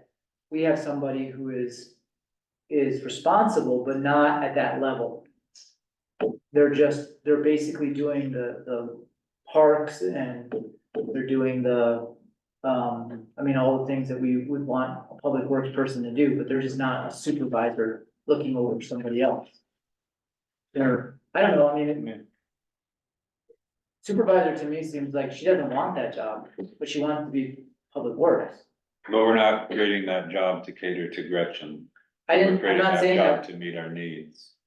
But why is the need for a superintendent or a Well, supervisor? because we budgeted for an assistant and a supervisor. So if we hired somebody for $16 an hour to weed whack, it's not gonna be Ariel's job to tell that person. It's gonna be the supervisor's job to tell that person, and that supervisor is supposed to answer to somebody within our organizational chart, not answer to you or me or even. but in an ideal world, you would have a series of people that you'd have like people who have worked in public works for, say, a year or two, and then they get promoted as supervisor because they already have all that experience with everything we have. We don't have that yet. We have Gretchen, but she doesn't want to be supervisor. So we have one person really who has some experience And our public works, in our public works. but we also have an applicant. And just It needs to because we be budgeted, that's addressed. the plan, and that's how much money we plan to spend. But how we actually, create that, work that plan, budget, is a matter of the sorts of decisions we're talking about right now. I think you're absolutely right. We should have a time dedicated to figuring out what public works needs to do. And then that's solid. And we just have that. And right now, there's not a need for a supervisor, is what I'm trying to And say. who's fixing our trucks? Who's We're gonna have to contract. checking on anything right now?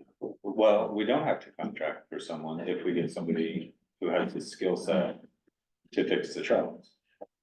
Dennis? The truck has been sitting there since July and no one's really touched it. And I'm getting over, I'm bypassing what I originally wanted to say. But, the proposal that's coming with the snow removal would not require us to even have that truck.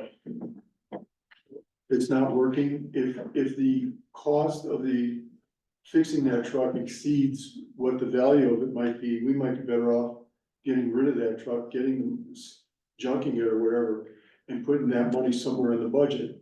But so we should at least have an opportunity to look what the proposal is for the snow removal for this year. Now, I think it's essential to have a staff meeting every week. And that ideally would be at the beginning of the week on a Monday. At that point, whoever's running that staff meeting, which should come from the mayor's office or her designee, would tell the staff, and if we're focusing on public works, well, what's your schedule for mowing the lawns if it's summertime? What's your schedule for mowing the lawns? Or if we're getting into the summertime schedule, do we then start talking about, along with the public works employee and the board, about hiring summertime help to pick up some of that additional landscape work, let's call it, everything from weed whacking to the flowers in the parks, especially before special events. Also at our disposal, and I think we talked about it a little bit, there are people who do community service work that leave our town to go somewhere else. Maybe they can do that community service work in the community. And those are things that I believe can be hashed out at a staff meeting. And when you're talking about direction, I think that can come from that too. And the landscaping, the weeding, whenever I talked about that during our budget meeting, so that's something we may wanna contract out. Exactly, And save money in the process. there might be a possibility, right? So we have to legally approach creating a public works position. Which, whatever title that's gonna have, and ultimately will have to be advertised and people will have to apply. And that includes Gretchen, who has not applied for any position.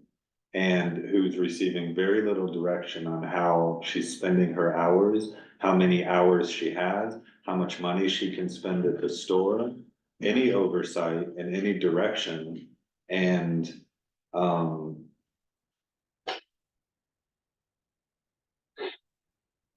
I can't remember the last thing I was gonna say, but that has to be clearly and legally defined and created. And ultimately Gretchen needs to apply for that position. I guess what I was gonna say is, currently, her job title is something like interim public works supervisor. So we're out of compliance Right. and we need to address that. I see your point more clearly now, you're right, and that's something that needs to be done immediately. So I put that on the agenda for the February meeting, and we'll need to Isn't that decide tonight? that day what we're gonna do and then move forward. And last thing, because we created a 2024 budget, we're already, you know, Using. 4 weeks, well, we're 4 weeks behind. You know, with what we had to pay the attorney, with what we might be paying the attorney next month, and with whatever's happening with Public Works, ORC, all of that, and we gotta focus it in and move into it. There's a possibility, and I'm not 100%, maybe like we're doing with Allison, maybe Andrew would be willing to do like an overview type thing with us. As far as like having somebody at that level though, and expecting that much from them, I don't think we're gonna have that for a little while. So we need to make up the difference and figure out some sort of chain of command in the public works that actually works.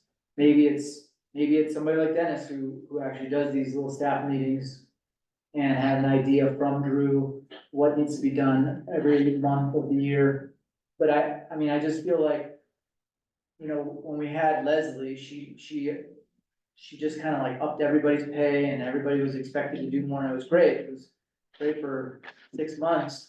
And then we realized that we were low on the budget. So I guess my point is, we're gonna have to do some serious changing. And I think that public works supervisor came out of a previous, expectation that we can't meet anymore. So that's an excellent point, because we're very short of money. We're working diligently to stay within the budget, however that turns out. And we actually have, I don't know how Dennis feels about that. We have as a trustee, we have Dennis who has a long and extremely qualified background in public works and in supervising and all the things that we're talking about. So I don't, we shouldn't discount that and look into how that might or might not work.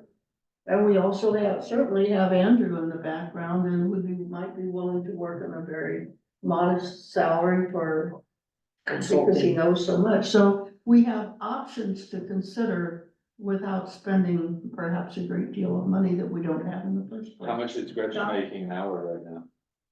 Oh, 35? I'm not off the top of my head. What's that, what did he say? I think When Oh, I 25, thought he said 30. no, 25, I think, but off the top of my head, I mean. And how many hours a week is she working? She's been working less than 32 hours a week generally, like. And she did 25 to 30. She keeps herself busy with things that she knows she's supposed to do. Is that the idea? That's, I mean.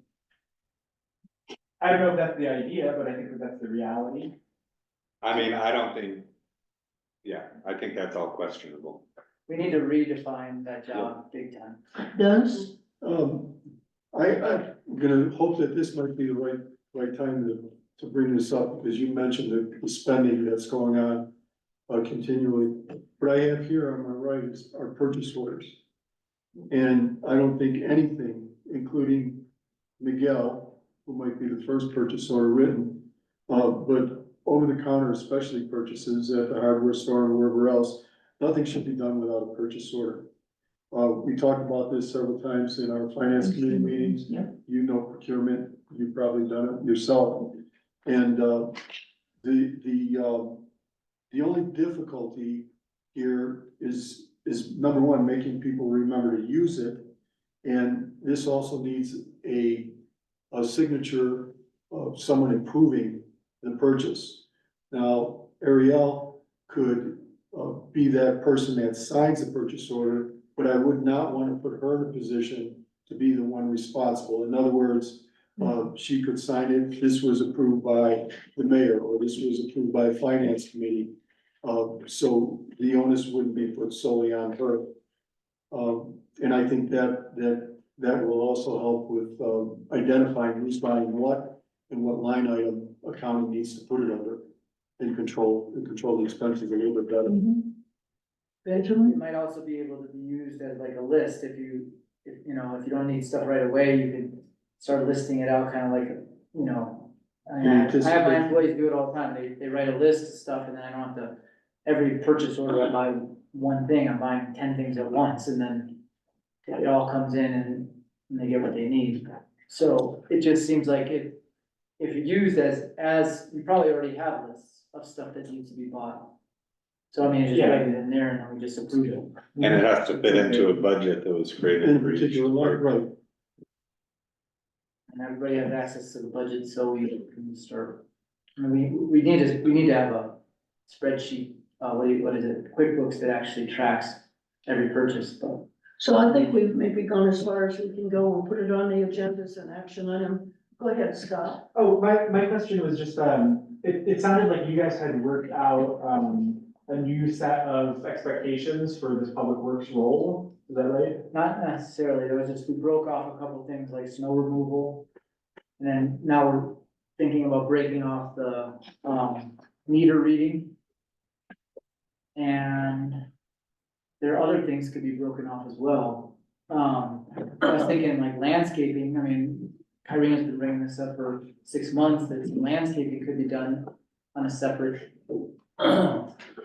separate thing. We do need to, I guess if we're spending more than $5,000 on this stuff, we need to make sure that we put it out for bid. Well, the reason for my question is just that, if we are to make a hiring decision in some capacity at the next meeting for, public works, we should get it posted. What we have posted right now is with the public works superintendent, posting. It sounds like that's really not the right way to post for that. So if you guys wanna let me know, if you wanna like edit the posting to the way that you want it, I can just post that, or if you wanted to let me know specific things to include or not include in it, we can get it together. I just want to get it posted, at least a week ahead of that meeting, so we can do something. Well, can we do two things? Can we remove the existing posting for the job for the public works superintendent? Yep. And also pull the posting for the building inspector, because we don't have a municipal building code. We have a municipal code, but we don't have a building code. And I would just rather pull that. And Public Works does the setback and the height thing anyway. That's our next deal. Oh, And we're not the only ones without a building inspector. I've been calling small towns, for instance, Blanca. I've been asking how much they're paying their town attorney, which turns out to be $1,000. And about their building inspector, and they don't even have one. So we're not the only ones who are. Yeah, I support pulling the code compliance and the superintendent posting, but he's right. we could decide next February to do a posting, or we could decide today. But what y'all are talking about is creating a situation where a public works employee is basically a laborer. So that's not a $25 an hour position with our current Right. scenario. That's right. So if you're looking to make a posting for a public works employee, then I would say depending on experience, that's $18 to $22 an hour. Sure. Sure. What I would like, and you guys can, tell me if you agree, but, Andrew and Gretchen, but mostly Andrew, knows pretty much on a yearly basis what needs to be done. So if we laid it out in almost like calendar form Mhm. on all the tasks that need to be done, and then any extra tasks that are like not on a yearly basis, Mhm. that would be really what we go off of. Mhm. And we could, it's almost like hiring Andrew as a consultant to lay out kind of the overall view of this. And then we can say, you know, pick and choose, we can say, you know, that one, I think we should hire out and spend the money, you know, with a professional. Or that one is what Public Works should be doing in February or March, and Mateo, and again, we keep coming back to this, cause I think I guess it's just gonna come up now. Mateo is willing to take on more responsibilities, and one of the responsibilities we asked him was this idea of setbacks and height restrictions and getting, and then really doing a study of that particular thing, and then hiring him as basically a code compliance officer that does the building, you know, whatever, building inspection. Now, we do need to have permission from the board to do that, but the other things that we were talking about was it would be really good to have like some kind of, almost like a checklist for him on what's needed, but also maybe even what do you call those, certificate of occupancy. That says that person has completed their, you know, state inspection for electrical, state inspection for the plumbing. It's a human habitable. Exactly. Kim, and you had your hand up, Kim. Um, You wanna talk into the microphone? yeah, I could just speak loud. You know, I'm totally into the just employee part and assistant maybe. But Public Works does a lot more than just mow the lawns. I mean, those culverts need blown out every year, if not several times a year. The rocks need rebuilt on either side. The cemetery, we haven't even mentioned. There's a bunch of things. My main worry about hiring just somebody off the street, everybody is a carpenter and only own a hammer. Okay, you ask anybody, they're jacks of all trade, and it just scares me to death, the thought of somebody on like the little tractor or the ATV or any of our equipment, any of town's equipment that don't know what they're doing, don't know proper safety rules and regs and all that stuff. Just the thought of hiring somebody off the street, trusting them. I don't think that's what They're we're not talking about. Hiring off the street, we're trying to downgrade, like, it's hard to hire somebody off the street for a supervisor position. I understand, and it's gonna be a tough one to fill, you know, even just as an employee. So this is looking for alternatives to, because it is a tough position to fill. But that's So how we look for an go, alternative way of reaching what It's we gotta work our need. way up. that's why we go through the interview process, and so far, we've been doing pretty good on the personnel committee, and I hope that streak keeps going. But yeah, and so, through the interviewing process, we sort that out. But I just wanna back up 1 second about that certificate of occupancy, which, we have now for commercial, we don't have for residential. And either by affidavit or the designing engineer or architect can certify that what the building that had been built is suitable for habitat, for. This isn't on the agenda at all. We could talk, I mean, this is. Well, a no, whole- this is where the Mateo thing comes in. Yeah, this is. Okay, but if you're talking about wanting to hire Mateo to do setbacks. Not the setbacks, what I'm saying is we need, again, this is what I'm trying to say, is that we need sort of every thing that the town requires to make it easy for him to do his job. And one of those things is to have a certificate of occupancy, because then he can say, check, check, check, check. Okay, I can sign off on this, and it would be him who would actually sign off. Keep it on file. Right, So, but Because- you're talking about amending the code.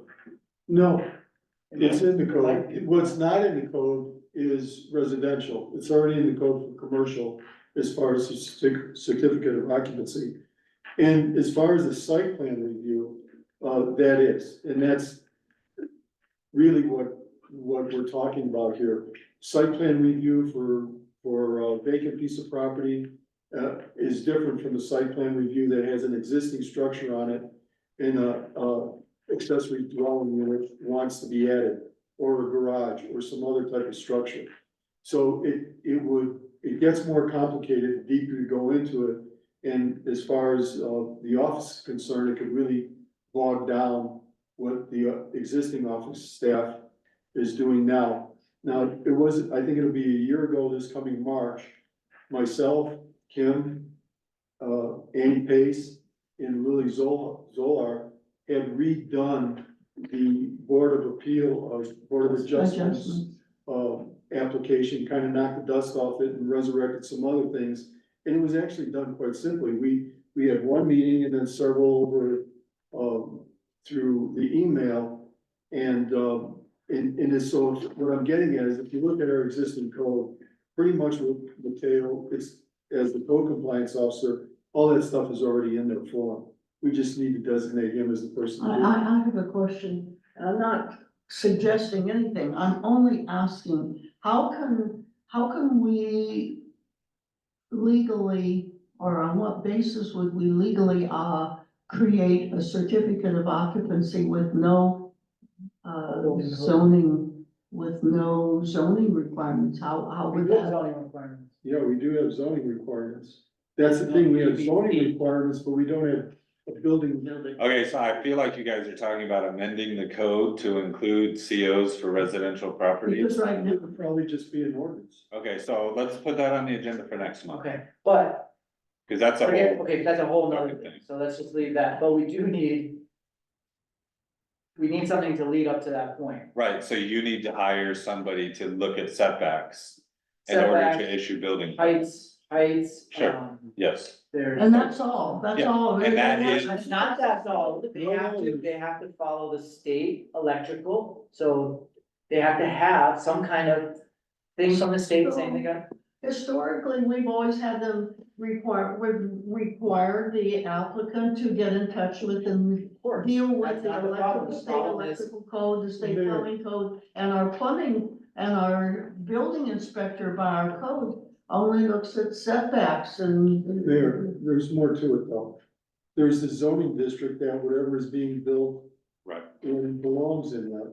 There's lot size requirements that need to be checked in comparison to the size of the square footage of the building being built. So there's a lot of little, Is that in our code? yes, yeah, and so that's code compliance, and if you're suggesting or requesting Right. that we up Mateo's hours and empower him to learn those codes and Will help. make sure that people are in compliance. I then thought that's- that only had to do with the issuance of the building permit.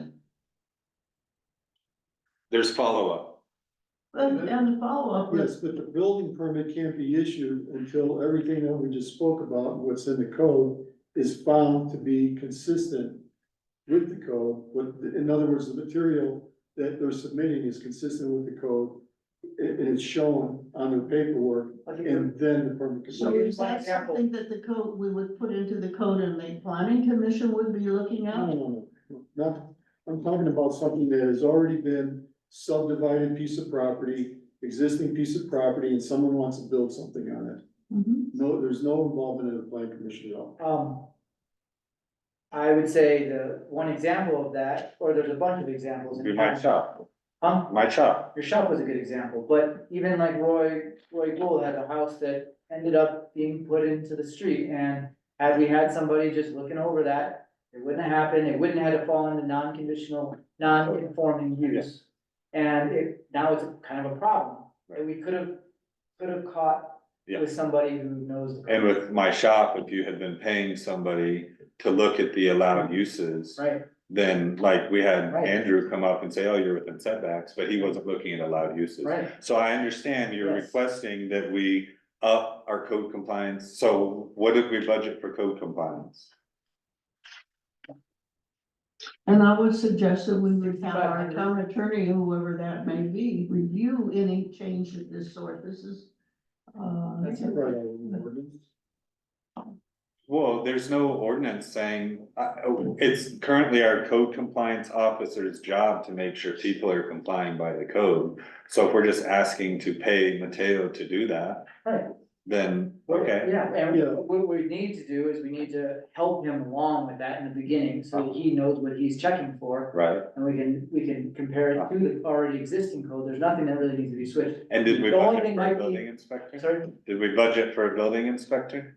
that was the thing, is I didn't We're see that. advertising for it, but I don't think we have a specific line item. I don't either. In the So we're ordinance, pulling that advertisement. Yes, Uh-huh. the ordinance I was referring to was, the addition of the certificate of occupancy for a home, for residential, Uh-huh.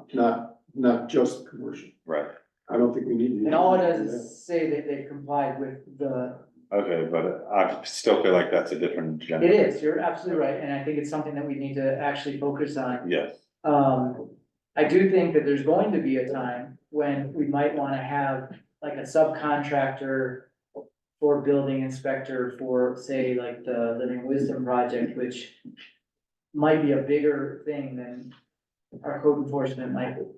Code Absolutely. compliance officer wants. 100%. So for He would various not be little things, we qualified. might wanna find somebody who can come in there and say, you know, like. Right, and we have $7,000 budgeted for that, or five Right, thousand. we can hire an architect. We can hire our engineer, SGM, Right, and we should. Right.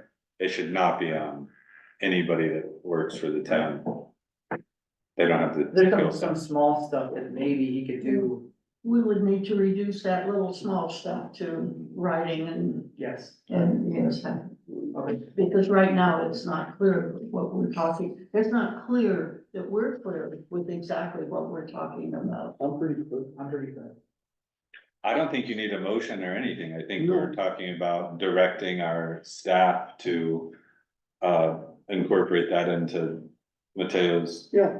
hours, or increase hours. But we do need kind of a permission from you guys to agree that it's something that we need. I support our code compliance officer stepping into that responsibility, which negates the need for a building inspector Exactly. and makes sure we Doesn't do burden the building budget, permits. takes it out of the hands of the office. And I think that will increase his hours, so I would say right now he's 5 hours a week, right?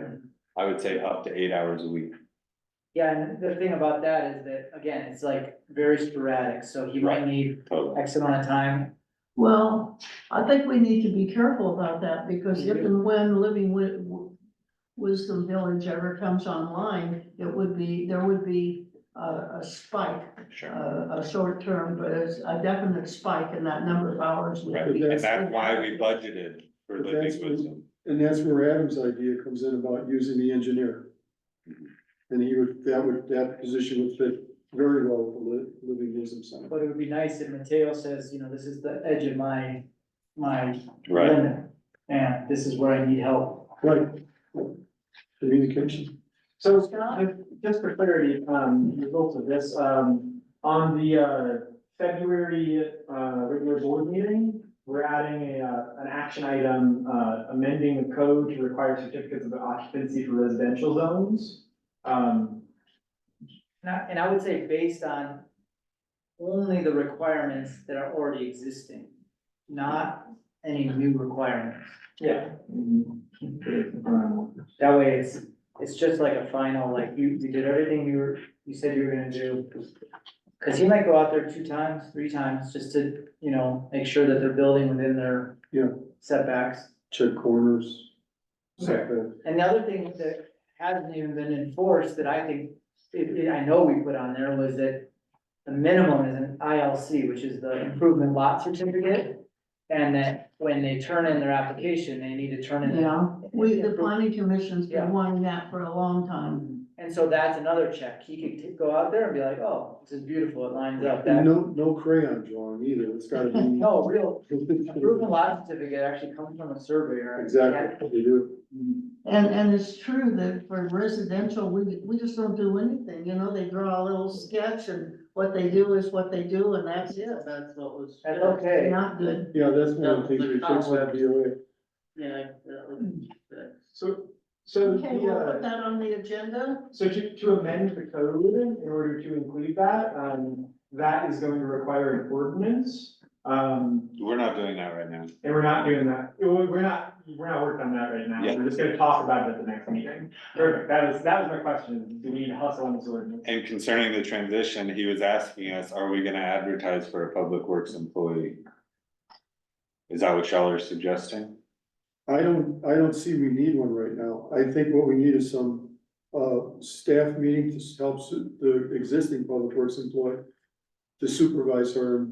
She has to reapply though. She's currently the interim public works supervisor. Well, then she needs to reapply for that position, Which position? the labor position. For $16 an hour? I don't remember what it was. It's the dollar. $16. Yeah. So that's not gonna happen. So we need to create So an advertisement for a position for a public works employee. For, So what I would say is you have these two things, supervisor and helper. It's kind of like finding somebody in between. right. And a public Gretchen works. kind of already does that.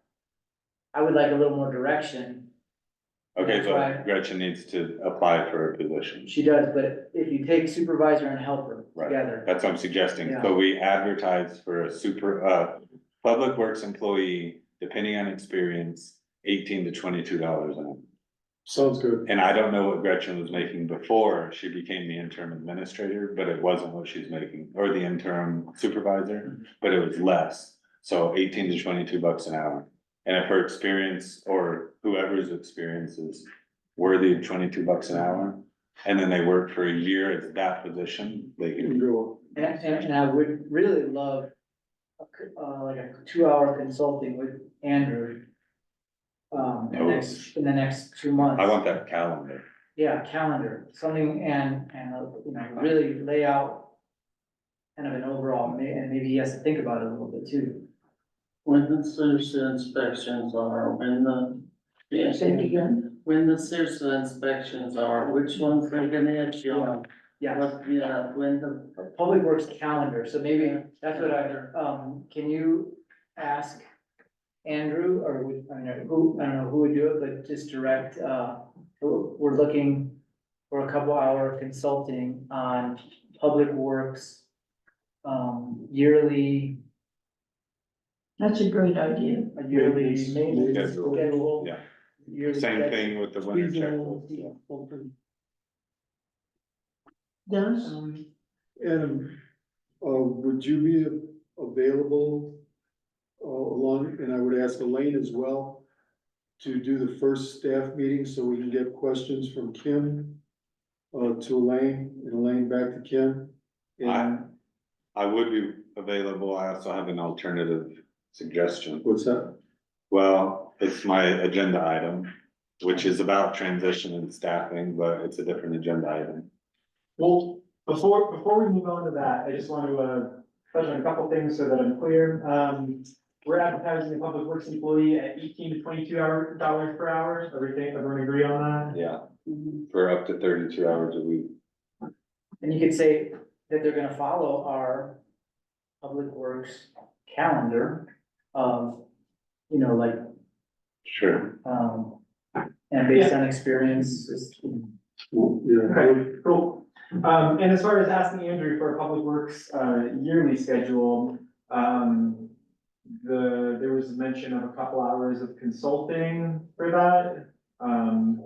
Are we paying Andrew for that? Are we offering him a certain amount of money for a certain number of hours? I mean, doesn't he already have a basic, He doesn't. I thought we had it already. I mean, That expired. it's like, I mean, usually a consultant's about $50 an hour minimum. I would say $50 an hour up to 6 hours to consult with creating a calendar and schedule during this Is transition. that enough? Take 4. Kim? What is it? I'd say 6. That shouldn't be up to Kim. No.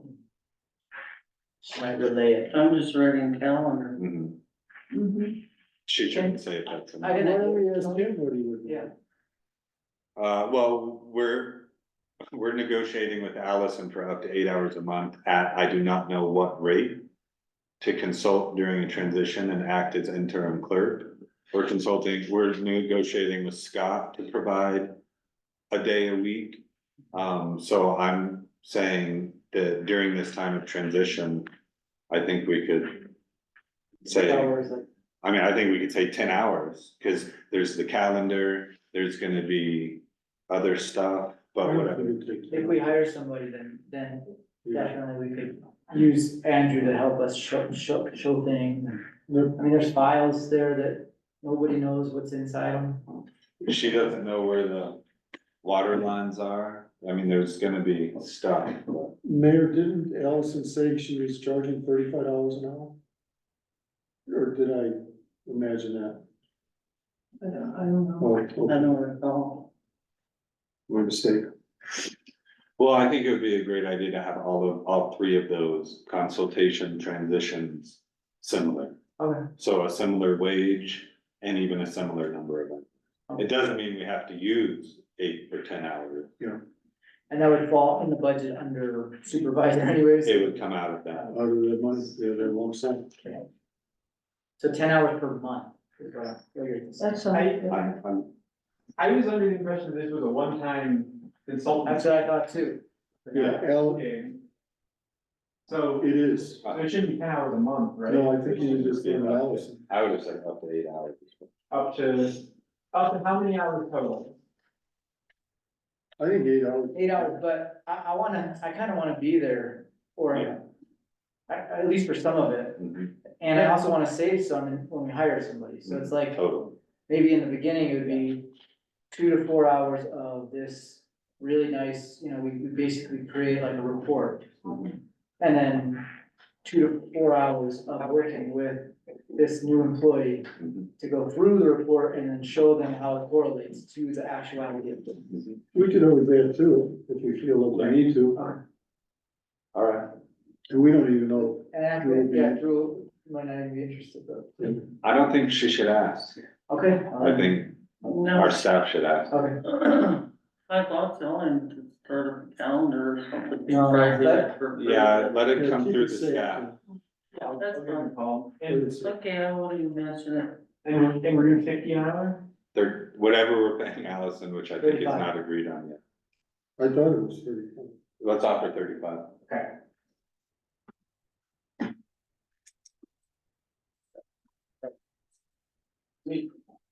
Any other questions, Scott? That, I know what we're doing. I said, and we're gonna need you to, because you know. I'm tired. You're I don't welcome. have anything to do. You're welcome. All right. Guess that brings us to item H, here to listen session, sign up. Yeah, so we haven't done these for a few months, and while going over old minutes, I trained Ariel, it came up that that's something that we should be doing. I had intended to give you guys a sign-up sheet so everyone could, sign up for 2 different months over the course of the next year. And we would just have, everyone knows when their month is. With that in mind, obviously we're going into an election. I had not considered that. So I thought, I would just ask for a couple volunteers for February and March. And then, in April, we'll, do that, do the sign up for the rest of the year. But if we could get a couple volunteers for the peer listen session this month and next, it's the first Saturday of the month.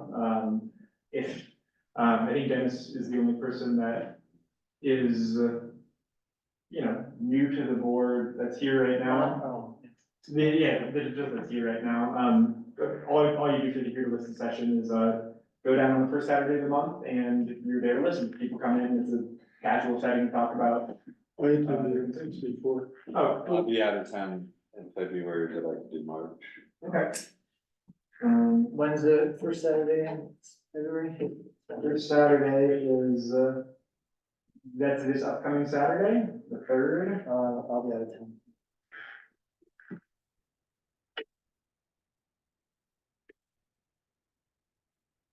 And Mayor, you normally go to all of them, are you good for the February and March ones? Sure. And your last few. So we're good for March, we just need one more, person to come on Saturday. What's coming up? Yep, yeah, this Saturday. We'll be back in Denver. Yeah, I suppose I could go. And I could also reach out to Armando, that's the kind of thing that, from talking to him, I think he would be excited to do, so. He can do March if he wants. Okay, well, I'll let him know that, but I'm still gonna put you down, you're not off the list yet. And April, so March is our last meeting, right? Until then, and then the Election. election, Before the and election, we yes. come in April as new, if we, no? I think that starts May. When's the actual election day? The seventh? The second. Oh, so maybe so. 2nd of April? Yep. No. Mhm. Yeah, no, that should go right into the question. So then the next, Monday after that is the 8th. And that would be the first meeting of the new board. That's great. So do we have our meeting on the fifth or the twelfth in February?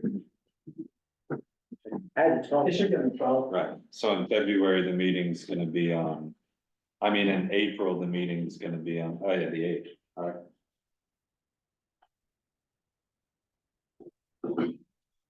And then who swears everybody in and all that? Allison? Either Allison or myself, depending on how the election workload ends up being shifted. I'll have to talk to Allison about it once it's a little bit more formalized there. But one of us, and if it ends up needing to be me, then yeah, I'll do it.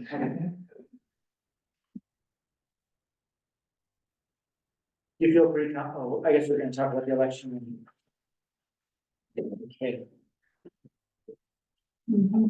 Alrighty, Well, I think that's good for the here list and sign up. I'll reach out to Armando, and if he can't do it, then I'll, Be one person. yeah, no, we'll. I can't, I'm gonna be out of town, otherwise I'd do it. I'll do it. Are you gonna be here for a meeting of the Dark Sky Committee next week when Scott gets back? I think so. He gets back on the fifth, so, I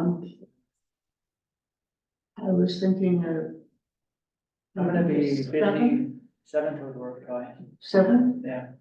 at Cloud We at can do it, 3 o'clock, okay. 7. Scott, we need to send out a notice of that.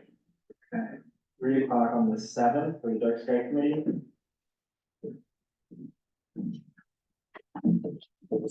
So. You're next. mhm.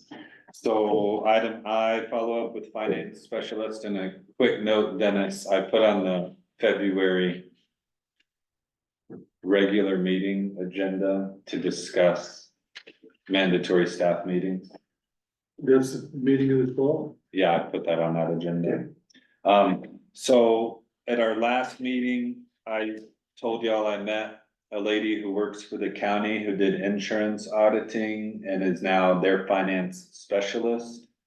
And Kizen suggested, if not made a motion, that we probably just suggested we have a conversation and that we could do $50 an hour for 30 hours for that person, for a person to come in and look at our last 6 months and try to catch us up and clean us up because Lisa wasn't providing us financial reports.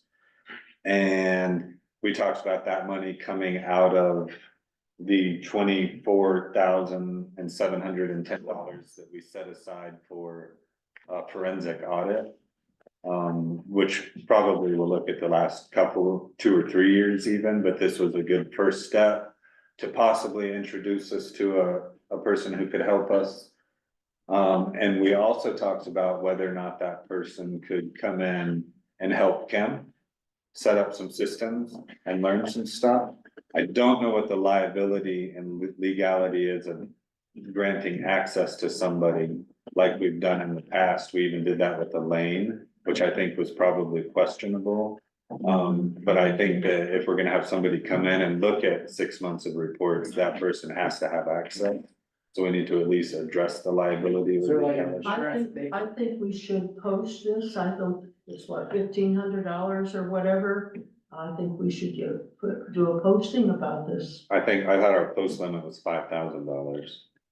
So that's significantly under. Well, you talked to her and that's wonderful, but, Well, you guys asked me to communicate more, so I have a letter from her. That I'll just read to you real quick. I don't see any reason not to post it. I do, Are because you it's less posting than it for- $5,000. Just general information, or to ask for other people to come forward to bid it? The latter. But it's under $5,000, You know, which was, I mean, well, I'm just gonna read you this letter. I mean, the board, we're listening to you, we listen to you often, but we don't know this person, we're getting ready to. Right, so I just wanna read you the letter and you guys could decide if you want her to come in and talk to you or not. Doesn't mean she gets the job. So she says, I may be able to assist with this, however, I would like to discuss actual expectations prior to any commitment. While I'm not a forensic accountant specifically trained in fraud, I have over 35 years of financial audit experience. Prior to working with the county in the finance specialist position, I was employed by the state of Iowa for 33 years within the insurance division. My duties were that of lead examiner for financial and statutory compliance audits. Examination reviews included small regional and large multi-state international insurance companies. My current duties with the county include monthly reconciliations and financial statement reporting, which is what we're looking for, annual budgeting and monitoring, and external audit prep. With my experience, I can also assist your treasurer in establishing best practices for maintaining and preparing financial records and reports. I would be available for further discussion. So, I mean, I'm not looking to hire somebody long-term. I'm not looking to hire somebody for $5,000. I'm looking, which was what we discussed, for somebody to come in and catch us up because we're out of compliance for our last several months with our lack of work from our treasurer. And our current treasurer needs exactly that kind of support and direction. So you could advertise it, we could interview, we could look for we could get references from a person like this for their current employer, which I think is Wendy, is her Well, you're boss. asking us to hire her without looking. I'm asking you to talk to her. Which, Interview. which could also include talking to her current boss, which is Wendy Mays. I think it's a really good idea. I think it's a really good idea, and I think we should continue to get more checks and balances on our, all of our accounting, including even going, I mean, eventually it might be nice to go back, like Warren says, just to get up to date on those past budgets, supplemental budgets, whatever he wants.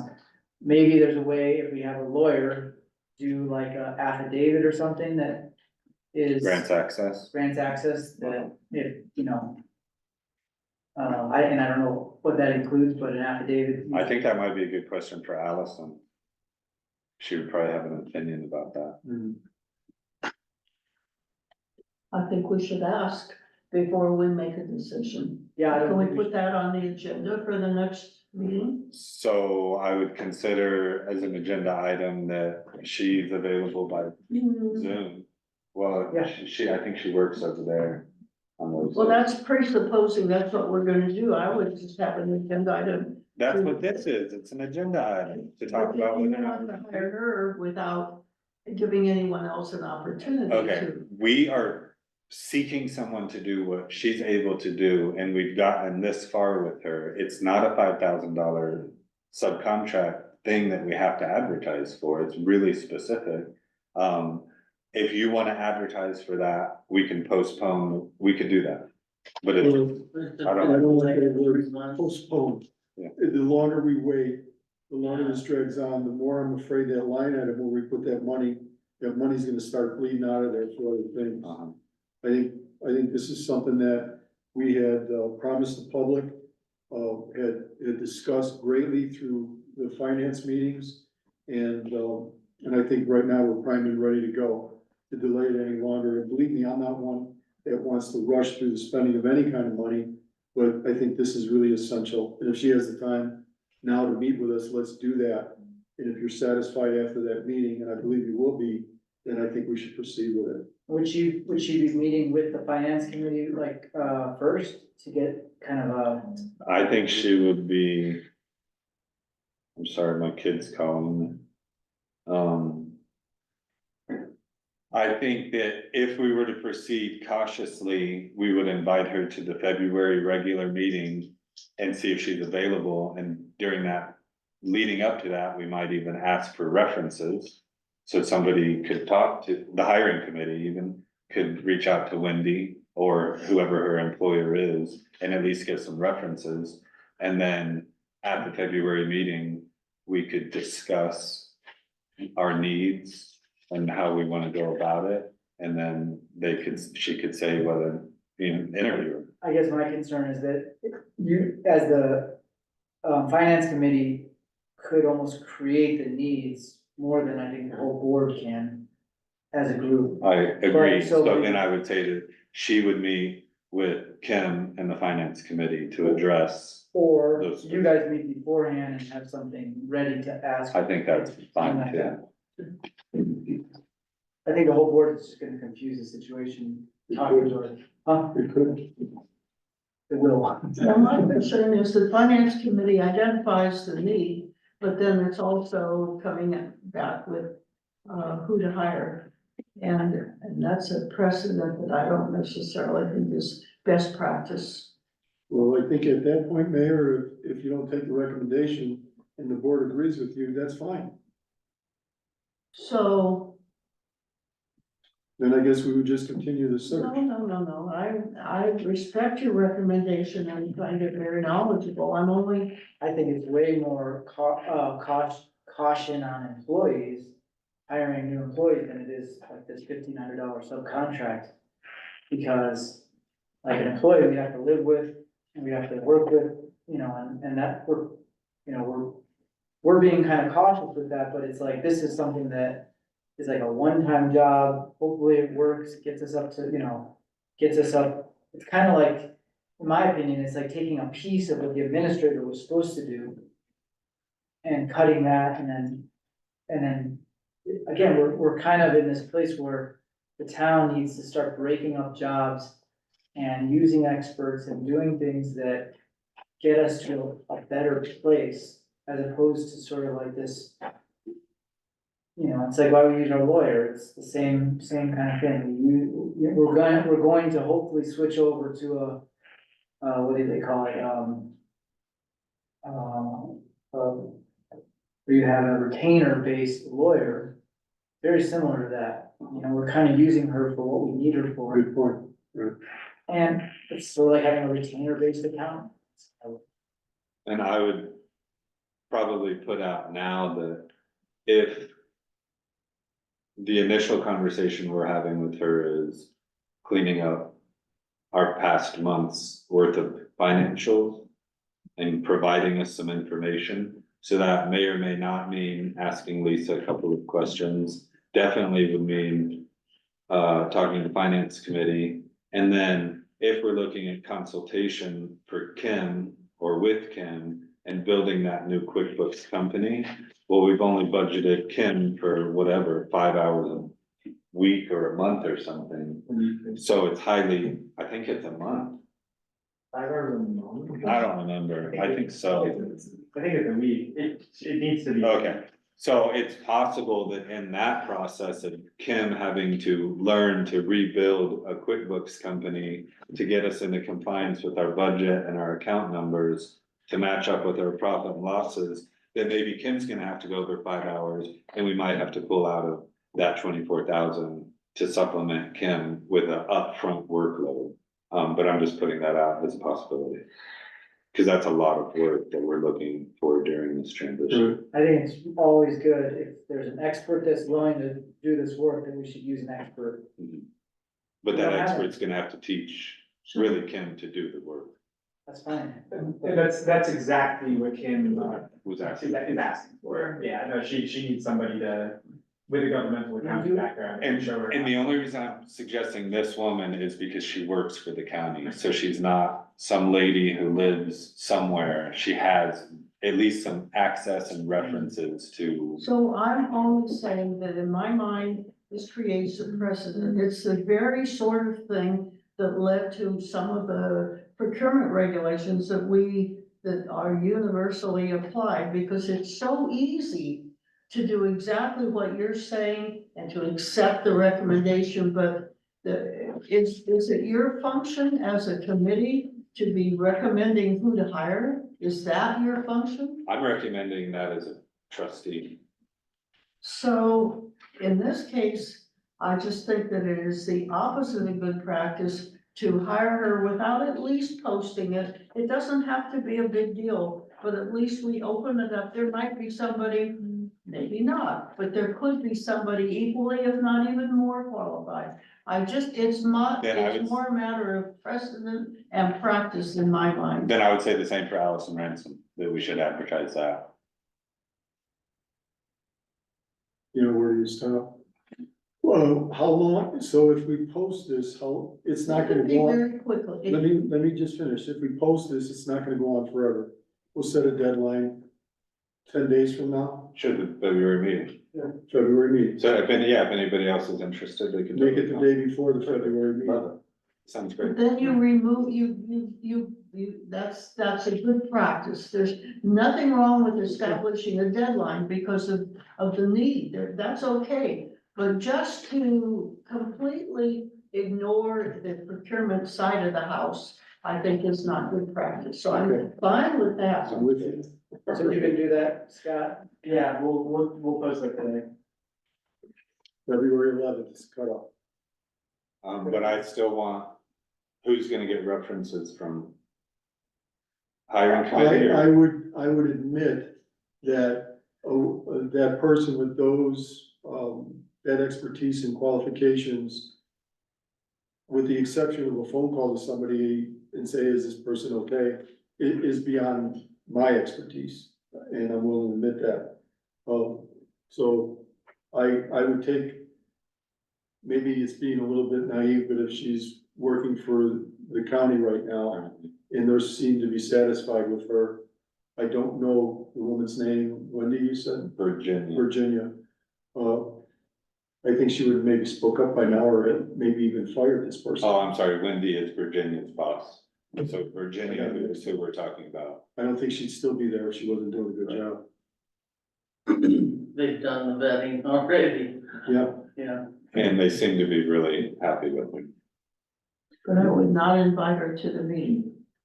I'm gonna put it out for bid. I would invite everybody who's applied to the meeting. Yeah. I like that. Who has applied? When are we gonna have the due date? That'd be the day before the meeting. I think the 9th, right, or 11. the 11th, I'm sorry. So have it by the 10th, The Friday. Friday. Yeah, Right. let's call it the 9th. nine, Let's go with good, the 9th. good. And you kind of know what to say in that proposal? We could put in the announcement. I think that I do, To yeah. come to the meeting if you'd like to be available for questions. Yeah. And give everybody the same chance and not just her. Okay, good enough. Do you have people in mind? Hmm? Do you have people in mind that might be good? No. It's just a precedent and proper practice, that's all. Oh, for the RFP, how many hours a week are you guys, or I would say hours a month? up to 30 hours 30 hours total, perfect. total. So Adam, do you have anything else to say for I, J, or K? I was that, and Kay was, I was hoping Scott could tell us if he's heard anything from, Seth. let's see here, I communicated to Seth that, the town would like to keep him on at least until the end of February at the rate that you guys had proposed at the last meeting. I'll follow up with him. I have not heard a decision back from him on that.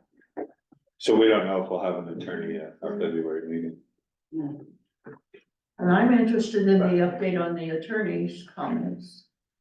That was it. Where are we with the attorney? That's That's what we're talking about. I know, but, Oh, He hasn't got back to him. so we haven't heard back, but what? We're getting very close to the end of, with time's marching on.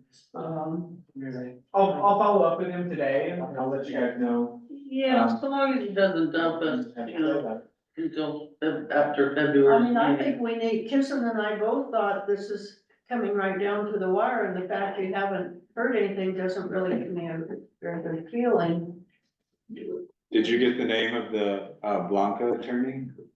He is not available, he is, working with a variety, they've had him for a long time. And according to the woman I spoke with at the town hall, he is also the town attorney for a number of other surrounding small towns, and he's not available, he's completely booked up. I tried. And what I've been also hearing lately is that a lot of rural municipalities are having to hire Zoom attorneys out of Denver for, minimal needs. And I definitely don't think we need somebody driving here and charging us to drive here, and that we should be really strategic with the retainer about what we're asking of the attorney. Same with what we're pretty much asking of everybody we've got right now, is strategic use of their time. So I would say, I would make a motion that if we don't hear back from Seth, that we should advertise for an attorney for up to 10 hours a month. Maybe put it on our website or something, or CMA could. Right, we were gonna talk to them too also, right? Yeah. CML, and see if they have any help to offer. Cause they seem to do that with the accountants and. So I did talk to Judy Egbert about it, she suggested CML to talk to them, but she, and she suggested we talk to Eric Swaso, not that he would be available, but for some possible potential selection of some attorneys who might be available. And she also said this is a difficult situation, because right now they're, may not, it's a problem. But that's what she suggested, talk to CML and have them post it, and call Eric Sweeso. Gene might wanna come back. Who was the attorney that wanted to be the judge? Oh, I don't remember his name off the top of my head, but I can go back and find the information. Oh, yeah, He might be an option. I like that guy, Yeah, he's interested, good call. Funny. and he wasn't in it for the money. He wanted experience, so. Cool. It's good. I'd like to entertain, or I would like to know that we adjourn the meeting. We have one more thing, the election update. Oh, shoot. Oh, Yeah. What's quicker? I can, give you guys a pretty quick election update. It's happening. There were 4 seats up for election. We got back, 6 petitions. Out of those 6, 5 of them, were ready to go. One of them has a minor issue that he's working out with the county right now. So if he is able to get that worked out by the end of the day, then he will be on the, ballot as well. But yeah, there's gonna be an election, 5, maybe 6 people running, we'll know by the end of the day. And there's going to be the ballot order will be decided, with drawing names out of a hat. It doesn't need to be a public, it doesn't need to be a board meeting, but it will be a public meeting. That will be later this week. I'll let you guys all know. nobody has to come, but anybody that's interested can come, and it's just to see me pull the names out of the hat and determine the ballot order. Once that's done, we'll get the ballots, ordered and we'll be on our way. Are you utilizing Judy? I am, yeah, a lot. Yeah, I absolutely, everything is like really specific and fiddly and kind of complicated, and, I absolutely could not do it without Judy's help. I've been talking to her like every day. I just realized we got that email, this is totally another subject, but I just wanna know about this fire mitigation thing, did you work out those little issues? Oh, for the most part, I think I'm just waiting on something back from, Julie. Did you get There the was email 3 that questions. they sent to us? Oh, I would assume so, is it The 3 questions, one about like a property that said that they wanted to keep the wood on, which doesn't sound Yeah, like a big deal. yeah, no, I'm You took care of that? Yeah, Thank you. yeah, no, that's taken care of, and she has said that we should be in a good case. Bobby sent us an email on Thursday or Friday saying, can you talk to Scott because we're not getting what we need? Oh, gotcha, all right, well, let me follow up with her. Or Bob, or Bobby. I'll forward it to you if you He don't. said he would help too. Yeah, please send that over to me, and I'll touch base with him and Julie, because she's the one that I send that stuff through. So I'll Just to be just make sure. clear though, I mean, like, if we get a certain amount of money, especially on this first round, Yeah. there's probably not gonna be on any private land in the Yeah, it's gonna be, yeah, streets and, yeah. cool, thank you. Yeah, no, that's, So that was one thing, and the nice thing is, they got a grant for, mitigation up, along Nick Chambers' property to do like above that, like, all along his property, they're using county money to do that, so that was one of the people that wanted it, so that takes care of some of that acreage, and that's a very protected, thing for us, which is great.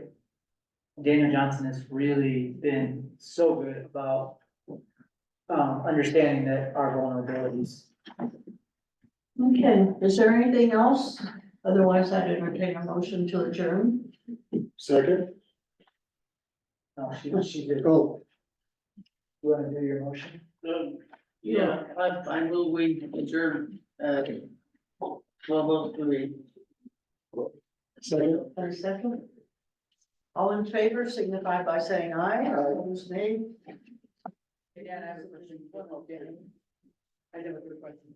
Yeah, sure. So when, when people, address that. all right. Okay, so yeah, the meeting's over.